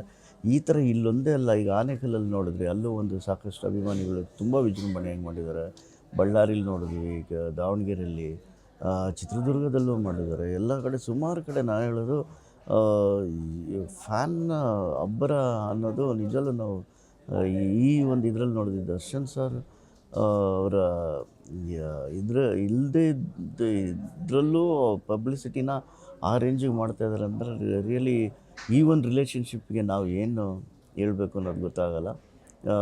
ನಿಜವಲ್ಲ ಅದನ್ನು ಒಂದು ಸಂಪಾದನೆ ಮಾಡಿರೋಂಥ ದರ್ಶನ್ ಸರ್ ರಿಯಲಿ ಅವರ ವ್ಯಕ್ತಿತ್ವದಿಂದನೇ ಇದೆಲ್ಲ ಆಗಿರೋದು. ಇನ್ನು ಇದಕ್ಕೆ ಮೇಲೆ ನಾವು ಏನು ಹೇಳ್ಬೇಕು ಪಾಪ ಅಭಿಮಾನಿಗಳಿಗೆ, ಫ್ಯಾನ್ಸ್ಗಳಿಗೆ ಅಂತ ಗೊತ್ತಿಲ್ಲ. ಏನಿಲ್ಲ, ಫಾರ್ ಎಕ್ಸಾಂಪಲ್ ನೀವು ಒಂದು ಚೇರ್ ಎಪಿಸೋಡ್ಸ್ಗೆ ತಗೊಳ್ಳಿ, ಫ್ಯಾಮಿಲಿ, ದೊಡ್ಡವರು, ಚಿಕ್ಕವರು ಎಲ್ಲರೂ ಕಿಲೋಮೀಟ್ರ್ಗಟ್ಟಲೆ ಕ್ಯೂ ನಿಂತ್ಕೊಂಡು ಆ ಫೋಟೋಗೋಸ್ಕರ ಅವ್ರು ನಿಂತ್ಕೊಳ್ತಾರೆ ಅಂದರೆ ಆ ಅಭಿಮಾನ ನಾವು ಏನಂತ ವರ್ಣಿಸ್ಬೇಕು ಅಂತ ನಿಜವಲ್ಲೂ ನಮಗೆ ವರ್ಡ್ಗಳಿಲ್ಲ. ನಾವು ಸರ್ ಏನಾದರೂ ನೀವು ಒರೇನ್ ಮಾಲ್ ಹತ್ರ ಹೋಗಿ, ನೀವೇ ಹೇಗೋ ಆರ್ಟ್ ಡೈರೆಕ್ಟರ್, ಸಾಕಷ್ಟು ಜನ ಮುಖ ಪರಿಚಯ ಇಲ್ಲದೆ ಇದ್ರು ಮೋಹನ್ ಅವ್ರು ಅಂತ ಹೇಳಿದ ನಂತರ ಗೊತ್ತಾಗೇ ಆಗುತ್ತೆ. ಸುಮ್ಮನೆ ಹಾಗೆ ಹೋಗ್ಬಿಟ್ಟು ವಿಸಿಟ್ ಮಾಡಬೇಕು ಅನ್ನೋಂಥ ಆಲೋಚನೆ ಏನಾದರೂ ಇದೆಯಾ ನಿಮಗೆ? ಇಲ್ಲ, ಆಲೋಚನೆ ಇತ್ತು. ಬಟ್ ಏನಂದರೆ ಆ ಪಾಪ ಫ್ಯಾನ್ಗಳು, ಸೆಲೆಬ್ರಿಟಿಗಳು ಎಂಜಾಯ್ ಮಾಡ್ತಾ ಇದ್ದಾರೆ. ಈಗ ನೋಡಿ, ಅದನ್ನು ಆ್ಯಕ್ಚುಲಿ ನಾವು ಶೂಟ್ ಮಾಡಿದಾಗ ಸೆಟ್ಟಲ್ಲಿ ಹೆಂಗಿತ್ತು ಅವತ್ತು ದರ್ಶನ್ ಸರ್ ಹೇಳಿದ್ಮೇಲೆ ಅದನ್ನು ನೀಟ್ ಪ್ಯಾಕ್ ಮಾಡಿ ನಾನು ಗೋಡನಲ್ಲಿ ತೊಗೊಂಡೋಗಿ ಹಂಗೆ ಇಟ್ಟಿದ್ದೆ. ಆವತ್ತಿನ ದಿವಸ ನಾನು ಹೇಳ್ತೀನಿ ಸ್ವಯಂ ಏನಕ್ಕೆ ಇಷ್ಟ ಇದೆ ಅಂತ. ನನ್ನ ಮಕ್ಕಳುಗಳಿಗೆಲ್ಲ, ನಮ್ಮ ಮಕ್ಕಳ ಫ್ರೆಂಡ್ಸ್ಗೆಲ್ಲ ಹೇಳಿದೆ, ಒಂದು ಫೋಟೋಸ್ ತೊಗೊಂಬಿಡಿ ಇವಾಗಲೇ. ನಾನು ಇಲ್ಲ ಪಾಪ ಆಮೇಲೆ ತೊಗೊಳ್ತೀವಿ ನಾವೆಲ್ಲ ತಿಂದ್ಮೇಲೆ. ಈಗ ಅವರು ಪಶ್ಚಾತ್ತಾಪ ಪಡ್ತಾಯಿದ್ದಾರೆ, ಅಯ್ಯೋ ನಮ್ಮ ಗೋಡನಲ್ಲೇ ಇತ್ತು, ನಾವೆಲ್ಲ ಫ್ರೆಂಡ್ಸ್ ಎಲ್ಲ ಹೋಗಿ ಒಳ್ಳೆ ಫೋಟೋ ಶೂಟ್ ಮಾಡ್ಬೋದೈತಿ, ಇವಾಗ ನಾವು ಕ್ಯೂಲ್ಲಿ ನಿಂತ್ಕೋಬೇಕು ಹಂಗೆ ಅಂತ ಪಶ್ಚಾತ್ತಾಪ. ಅಂದರೆ ನಾನು ಹೇಳೋದು ಅವ್ರು ಎಂಜಾಯ್ ಮಾಡ್ತಾರೆ ನೋಡೋದು ಖುಷಿ ಆಗುತ್ತೆ. ಇನ್ನು ನಾವು ಪಾಪ ಅವ್ರಿಗೆಲ್ಲ ಯಾಕೆ ಡಿಸ್ಟರ್ಬ್ ಮಾಡೋದು? ಯಾಕೆಂದರೆ ಅದನ್ನು ದರ್ಶನ್ ಸರ್ ಕೂತ್ಕೋತಾರೆ ಅನ್ನೋ ಒಂದು ಕಾನ್ಸೆಪ್ಟನ್ನ ಮೈಂಡಲ್ಲೇ ಇಟ್ಕೊಂಡು ನಾವು 12 ದಿನ 15 ದಿನ ಕೆಲಸ ಮಾಡಿದ್ದೀವಿ ಆ ಚೇರ್ ಮೇಲೆ. ಆಲ್ರೆಡಿ ಅವಾಗ ಪ್ರತಿಯೊಂದೂ ಸೈಜ್ಗೆ, ಮೆಷರ್ಮೆಂಟ್ಗೆ ಸಾಕಷ್ಟು ಸಲ ನಾವೆಲ್ಲ ಕೂತ್ಕೊಂಡು ನೋಡಿರ್ತೀವಿ, ಆಮೇಲೆ ಮೆಷರ್ ಮಾಡಿರ್ತೀವಿ. ಈಗ ಅಲ್ಲಿ ಅಭಿಮಾನಿಗಳನ್ನೇನಂದರೆ ಅವ್ರ ಮುಖದಲ್ಲಿರೋ ಭಾವನೆಗಳನ್ನ, ಖುಷಿಗಳನ್ನ ನೋಡೋಕ್ಕೆ ಹೋಗಬೇಕು. ನಾವಾಗಿ ಅವ್ರಿಗೆ ಡಿಸ್ಟರ್ಬ್ ಮಾಡೋಂಥದ್ದಿರಲ್ಲ. ಅಂದ್ರೂ ನಮ್ಗೆ, ಯಾಕಂದರೆ ನಾನು ಮೊನ್ನೆ ಹೋಗಿದ್ದೆ, ದೂರದಿಂದ ನೋಡಿದೆ. ಯಾಕಂದರೆ ಯೂಶ್ವಲಾಗಿ ಹತ್ರ ಹೋಗಲಿಲ್ಲ, ನೋಡಿಕೊಂಡು, ಯಾಕಂದ್ರೆ ನಮಗೂ ಒಂದು ಖುಷಿ ಅಲ್ವಾ, ನಾವು ದರ್ಶನ್ ಸರ್ಗೋಸ್ಕರ ಒಂದು ಚೇರ್ ಮಾಡಿದ್ವಿ, ಆ ಚೇರ್ಗೋಸ್ಕರ ಎಷ್ಟೊಂದು ಕ್ರೌಡ್ ಸೆಟ್ ಆಗಿದ್ದಾರೆ. ಏನಿಲ್ಲ, ಅದು ಒಂದು ಚೇರ್ಗೆ ಅದ್ರ ಮೇಲೆ ಕೂತ್ಕೊಂಡು ಒಂದು ಎಂಜಾಯ್ ಮಾಡ್ತಾಯಿದ್ದಾರೆ. ಅದು ನೋಡಿ ತುಂಬಾ ಖುಷಿ ಆಯಿತು. ಇದ್ರ ಜೊತೆಗೆ ಅಶ್ವಿನಿ ಮ್ಯಾಮ್ ಕೂಡ ಕ್ರೌಡ್ ಸೆಟ್ನ ಸಂಡೇ ಆಗಿರೋದನ್ನ ವಿಡಿಯೋ ಬಂದಿದ ತಕ್ಷಣ ನನಗೆ ಕಳಿಸಿದ್ರು, ನೋಡಿ ಮೋಹನ್ ಸರ್ ಹೆಂಗೆ ಎಂಜಾಯ್ ಮಾಡ್ತಾಯಿದ್ದಾರೆ ಅಂತ. ಇದನ್ನೆಲ್ಲ ನೋಡ್ರೆ ನಿಜವೂ ನಾವು ವರ್ಕ್ ಮಾಡೋದು ತುಂಬಾ ಖುಷಿ ಆಗುತ್ತೆ. ಆಗಲಿ, ಆದಮೇಲೆ ನೋಡೋಣ ಇನ್ನೊಂದು ದಿನ ಯಾವ ಥರ ಆದರೆ ನಾನು ಖಂಡಿತ ಒಂದು ಸಲವಾಗಿ ಅಭಿಮಾನಿಗಳ ಜೊತೆ ನಾನು ಒಂದು ಎಂಜಾಯ್ ಮಾಡ್ದಂಗೆ ಆಗುತ್ತೆ. ನಾನು ಸಹ ಕ್ಯೂನಲ್ಲಿ ನಿಂತ್ಕೊಂಡು ಖಂಡಿತ ಒಂದು ಫೋಟೋ ತೆಗೆಸ್ಕೊಂಬರ್ತೀನಿ. ಯಾಕಂದರೆ ಅದು ನಿಜವಾದ ಅಭಿಮಾನ. ಯಾಕಂದರೆ ನಾವು ದರ್ಶನ್ ಸರ್ ಅಭಿಮಾನಿ ಅಲ್ವ, ಖಂಡಿತ ಮಾಡೋಣ. ಈ ಹಿಂದೆ ದರ್ಶನ್ ಸರ್ ಸಿನಿಮಾಗಳಿಗೆ ವಿಜಯಲಕ್ಷ್ಮಿ ಅವರು ಯಾವತ್ತಿಗೂ ಬಹಿರಂಗವಾಗಿ ಮುಂದೆ ಬಂದ್ಬಿಟ್ಟು ಪ್ರಚಾರವನ್ನ ಮಾಡಿಲ್ಲ. ಬಟ್ ಡೆವಿಲ್ ಸಿನಿಮಾಗೆ ಸೋಷಿಯಲ್ ಮೀಡಿಯಾನು ಅವರೇ ಹ್ಯಾಂಡಲ್ ಮಾಡ್ತಿದ್ದಾರೆ. ಬಹಿರಂಗವಾಗಿ ಅವರೇ ಬಂದು ಖುದ್ದು ಫ್ಯಾನ್ಸ್ಗಳನ್ನ ಮೀಟ್ ಮಾಡಿ ಯಾವ ರೀತಿ ಪ್ರಮೋಷನ್ ಮಾಡಬೇಕು ಅನ್ನೋಂಥದ್ದು ಅವರೇ ಸಹ ಮುಂದಾಳತ್ವವನ್ನು ತೆಗೆದುಕೊಂಡಿರುವಂಥದ್ದು. ಇನ್ನು ಥೈಲ್ಯಾಂಡ್ ಶೂಟಿಂಗ್ ವಿದೇಶದಲ್ಲಿದ್ದಾಗೂ ಸಹ ಅವ್ರ ಜೊತೆಗಿದ್ರು ಅಂತ ಕೇಳ್ಪಟ್ಟೆ. ಸೊ ಅವರು ಇಷ್ಟು ಬೆಂಬಲವಾಗಿ ಹೆಂಡತಿಯಾಗಿ ನಿಂತಿರುವಂಥದ್ದು ಇರ್ಬೋದು ಸರ್. ಇಲ್ಲ ಮೇಡಮ್, ಅವರು ವಿಜಯಲಕ್ಷ್ಮಿ ಮ್ಯಾಮ್ ಬಗ್ಗೆ ಹೇಳಬೇಕು ಅಂದರೆ ಅವ್ರು ಈಗಿಂದಲ್ಲ, ಮುಂಚೆಯಿಂದನೂ ದರ್ಶನ್ ಸರ್ಗೆ ಅಷ್ಟೇ ಒಡನಾಟ, ಅಷ್ಟೇ ಕ್ಲೋಸ್ ಇವರು. ಎಲ್ಲನೂ ಅವರೇ ಅವ್ರನ್ನ ಜೊತೆಲಿದ್ದು ಒಡನಾಟದ್ದು ನೋಡ್ಕೊಳ್ತಾ ಇದ್ದಿದ್ದು. ಆವಾಗ ಹೇಗಿದ್ದಾರೆ ಈಗಲೂ ಇದ್ದಾರೆ. ಅಂದರೆ ಅದನ್ನು ಏನಂದರೆ ಈಗ ಯಾಕಂದರೆ ಅವರು ಪಾಪ ಏನು ಅಂದ್ಕೊಂಡಿದ್ರು ಅವತ್ತೇ ಪ್ರಾಮಿಸ್ ಮಾಡಿದ್ರು, ನಾನು ಪ್ರಮೋಷನ್ಸ್ ಬರ್ತೀನಿ, ನಾನು ಇದು ಮಾಡ್ತೀನಿ ಅಂತ. ಅವ್ರು ಇರೋದ್ರಿಂದ ನಿಜವಲ್ಲೂ ಹೇಳ್ತೀನಿ, ಫ್ಯಾನ್ಗಳು ಇನ್ನೂ ತುಂಬ ಸಪೋರ್ಟಿವ್ ಆಗಿದ್ದಾರೆ. ಅವರು ಒಂಥರ ಈ ಸಿನಿಮಾಗೆಲ್ಲ ಎಂಟೈರ್ ಇದಕ್ಕೆ ಒಂದು ಬೆನ್ನೆಲು ಬಿದ್ದಂಗೆ. ಅವರು ಖಂಡಿತ ಅವರು ಮಾಡ್ತಾರೆ. ನಮಗೆಲ್ಲ ಸಖತ್ ಖುಷಿ ಇದೆ. ಯಾರೇ ಆಗಲಿ ಒಂದು ಆ ಜವಾಬ್ದಾರಿ ಇದನ್ನು ಹೊತ್ಕೊಂಡು ಮಾಡ್ತಾ ಇದ್ದಾರೆ ಅಂದರೆ ನಿಜವಲ್ಲೂ ಹೆಮ್ಮೆ ಆಗ್ತಾಯಿದೆ ಮೇಡಮ್. ಅದೊಂದು ಸರ್, ಇಂಡಸ್ಟ್ರಿನಲ್ಲಿ 30 ವರ್ಷ ಅಂತ ಹೇಳಿದರೆ ಕೇವಲ ಅಂದರೆ ಕಲಾ ನಿರ್ದೇಶಕರಾಗಿ ಮಾತ್ರವಲ್ಲದೆ ಒಂದು ಒಡನಾಟ ನಿಮಗಿದ್ದೇ ಇರುತ್ತೆ. ಹೇಗೆ ಆಳ ಆಗಲ್ಲ ಅನ್ನೋಂಥದ್ದು ನಿಮಗೆ ಗೊತ್ತಿರುತ್ತೆ. ಸದ್ಯಕ್ಕೆ ಆಗ್ತಿರುವಂಥ ಒಂದು ಬೆಳವಣಿಗೆ ಏನಂದರೆ ಸೋಷಿಯಲ್ ಮೀಡಿಯಾದಲ್ಲಿ ಕಂಪ್ಯಾರಿಸನ್ ಅನ್ನೋಂಥದ್ದು ಮಾಮೂಲಿ ಸರ್. ಯಾಕಂದರೆ 3 ಸ್ಟಾರ್ಸ್ ಸಿನಿಮಾಗಳು ಅಟ್ ಎ ಟೈಮ್ ರಿಲೀಸ್ ಆಗ್ತಿರುವಂಥದ್ದು. ಮೊದಲೇದಾಗಿ ದರ್ಶನ್ ಸರ್ ಸಿನಿಮಾ ರಿಲೀಸ್ ಆದಮೇಲೆ 25ನೇ ತಾರೀಕು ಇನ್ನು 2 ಸಿನಿಮಾಗಳು ರಿಲೀಸ್ ಆಗ್ತಿರುವಂಥದ್ದು, ಮಾರ್ಕ್ ಹಾಗೂ 45 ಸಿನಿಮಾ. ಸೊ ಸೂಪರ್ ಸ್ಟಾರ್ ಸಿನಿಮಾಗಳು ಬ್ಯಾಕ್ ಟು ಬ್ಯಾಕ್ ರಿಲೀಸ್ ಆಗ್ತಿರುವಂಥದ್ದು ಖುಷಿ ವಿಚಾರನೆ, ಕನ್ನಡ ಇಂಡಸ್ಟ್ರಿಗೆ ಹಬ್ಬನೇ. ಆದರೆ ಕಂಪ್ಯಾರಿಸನ್ ಮಾಡುವಂಥದ್ದು ಎಷ್ಟು ಸರಿ ಅನ್ಸುತ್ತೆ? ಯಾಕಂದರೆ ಟ್ರೈಲರ್ ಇಷ್ಟು ವ್ಯೂಸ್ ಆಯಿತು, ಮಾರ್ಕ್ ಡೆವಿಲ್ ಕಂಪೇರ್ ಮಾಡಿದ್ರೆ ಈ ರೀತಿ ಬೇಕಾ? ಇಲ್ಲ, ಏನು ಗೊತ್ತಾ ಮೇಡಮ್, ಇದು ಈ ವಿಷಯವಾಗಿ ಹೇಳಬೇಕಂದ್ರೆ ನಾವು ಎಲ್ಲ ಹೀರೋಗಳ ಜೊತೆ, ಎಲ್ಲ ಇವ್ರ ಜೊತೆ ನಾವೆಲ್ಲ ಮಾಡಿದ್ವಿ. ಎಲ್ಲನೂ ಕನ್ನಡ ಸಿನಿಮಾ ಅಲ್ವಾ ಮೇಡಮ್? ಕನ್ನಡ ಸಿನಿಮಾ ಎಲ್ಲನೂ ಒಳ್ಳೆಯದಾಗಲಿ ನಾನು ಹೇಳೋದು. ಎಲ್ಲರೂ ಈವನ್ ದರ್ಶನ್ ಸರ್ ಹೇಳ್ತಾ ಇದ್ದು ಅಷ್ಟೇ, ನನ್ನ ಸಿನಿಮಾನೇ ಎಲ್ಲ ಕನ್ನಡ ಸಿನಿಮಾಗಳು ಬೆಳಿಬೇಕು, ಚೆನ್ನಾಗಾಗಬೇಕು ಅಂತ ಎಲ್ಲರೂ ಬಯಸೋದು ಅದನ್ನೇ. ಯಾಕಂದರೆ ಎಲ್ಲ ಸಿನಿಮಾಗಳಿಗೂ ಒಳ್ಳೆಯದಾಗಲಿ, ಎಲ್ಲರೂ ಅಷ್ಟೇ ಒಂದು ಇದಾಗಲಿ. ಈಗ ಫಾರ್ ಎಕ್ಸಾಂಪಲ್ ನೀವು ನೋಡೋದು, ಮುಂಚೆ ಒಂದು ಟೈಮ್ನಲ್ಲಿ ಕನ್ನಡ ಸಿನಿಮಾ ಅಂದರೆ ಒಂದು ತಾತ್ಸಾರ ಇತ್ತು. ಕನ್ನಡ ಸಿನಿಮಾ ಅಂದರೆ ನಿಜವಲ್ಲೂ ಏನೋ ಒಂದು ಇದಿತ್ತು. ಇವತ್ತು ಕನ್ನಡನ ಅನ್ನೋಷ್ಟು ರೇಂಜಿಗೆ ಬೆಳೆದಿದೆ. ಹಾಗಾಗಿ ಎಲ್ಲ ಸಿನಿಮಾಗಳು ಬೆಳೀಲಿ, ಎಲ್ಲದಕ್ಕೂ ಒಳ್ಳೆಯದಾಗಲಿ ಅನ್ನೋದು ನಮ್ಮ ಆಶಯ ಮೇಡಮ್ ಅಷ್ಟೇ. ಕೊನೆಯದಾಗಿ ನಿಮ್ಮ ಅಂದರೆ ದರ್ಶನ್ ಸರ್ ಜೊತೆಗೆ ಇದ್ದು ಅವರ ಫ್ಯಾನ್ಸ್ ಎಲ್ಲ ನಿಮಗೂ ಕೂಡ ಒಲವನ್ನು ತೋರಿಸ್ತಾ ಇರ್ತಾರೆ, ಆಸಕ್ತಿ ನಿಮ್ಮ ಮೇಲೆ ಹೆಚ್ಚಾಗಿರುತ್ತೆ. ಈಗ ಮೋಹನ್ ಅವರು ಅವ್ರ ಬ್ಯಾಕ್ಗ್ರೌಂಡ್ ತಿಳ್ಕೊಳಕ್ಕೆ ಹೆಚ್ಚಿನದಾಗಿ ಆಸೆಯನ್ನು ವ್ಯಕ್ತಪಡಿಸಿರ್ತಾರೆ. ಅದರಲ್ಲಿ ಈ ಡೆವಿಲ್ ಸಿನಿಮಾ ಮೂಲಕ ಏನು ಹೇಳ್ತೀರಾ ಅವರ ಅಭಿಮಾನಿಗಳಿಗೆ? ಇಲ್ಲ, ಎಲ್ಲ ನಮ್ಮ ದರ್ಶನ್ ಸರ್ ಸೆಲೆಬ್ರಿಟಿಗಳಿಗೆ, ದರ್ಶನ್ ಸರ್ ಅಭಿಮಾನಿಗಳಿಗೆ ನಾನು ಹೇಳೋದು ಒಂದೇ ಇದಂದರೆ, ನಿಜವಲ್ಲೂ ನೀವು ದೈವಾಂಶ ಸಂಭೂತರು. ಯಾಕೆಂದರೆ ನಿಮ್ಮಗಳಿಂದ ನಮ್ಗಳಿಗೂ ಒಂದು ಟೆಕ್ನಿಷಿಯನ್ ಅನ್ನೋ ವ್ಯಾಲ್ಯೂ ಬಂದಿದೆ. ನಾನು ನೋಡ್ತಿದ್ದೀನಿ, ಒಂದು ಚೇರ್ ಇಶ್ಯೂಸ್ ಬಂದಾಗ ಆ ಚೇರ್ದನ್ನು ಬಾಸೇ ಹೇಳಿದ್ದು ಥಿಯೇಟರ್ ಹತ್ರ ಇಡೋದಕ್ಕೆ ಅನ್ನೋದನ್ನು ಅದನ್ನು ಎಡಿಟ್ ಮಾಡಿ ಎಷ್ಟು ಚೆನ್ನಾಗಿ ಮಾಡಿ ಅದನ್ನು ಪಬ್ಲಿಸಿಟಿ ಮಾಡಿದ್ದಾರೆ ಅಂದರೆ ರಿಯಲಿ ನಾನು ಹೇಳ್ತೀನಿ, ನಿಮ್ಮಂಥ ಅಭಿಮಾನಿಗಳು ಪಡೆದಿರೋಂಥ ನಮ್ಮ ದರ್ಶನ್ ಸರ್ ನಿಜವಲ್ಲೂ ಯಾವಾಗಲೂ ಚಿರಋಣಿಯಾಗಿರ್ತೀನಿ. ಆಮೇಲೆ ಏನಂದರೆ, ನೀವು ಮಾಡ್ತಾರೋ ಪಬ್ಲಿಸಿಟಿ, ನೀವು ಮಾಡ್ತಾರೋ ನೀವು ಇದನ್ನೆಲ್ಲ ನಮಗೆ ನೋಡಿದಾಗ ತುಂಬಾ ಹೆಮ್ಮೆ ಆಗ್ತದೆ, ತುಂಬಾ ಖುಷಿ ಆಗ್ತದೆ. ನಿಮ್ಮ ಸಪೋರ್ಟ್ ಸದಾ ಹಿಂಗೆ ಇರಲಿ. ನೀವು ಎಷ್ಟು ಡಿ ಬಾಸ್ನ ಇಷ್ಟಪಡ್ತೀರ, ನಾವು ಅಷ್ಟೇ ಡಿ ಬಾಸ್ನ ಇಷ್ಟಪಡ್ತೀವಿ.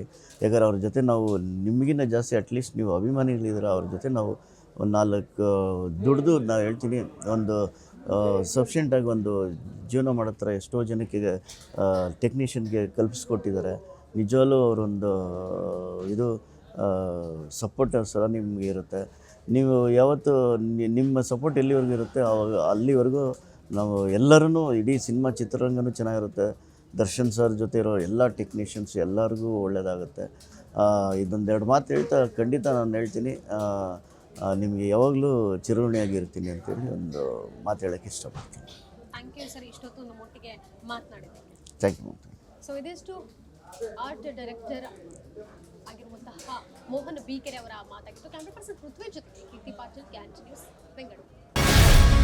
ಗ್ಯಾರಂಟಿ ನ್ಯೂಸ್, ಸುದ್ದಿ ಖಚಿತ, ನ್ಯಾಯ ನಿಶ್ಚಿತ.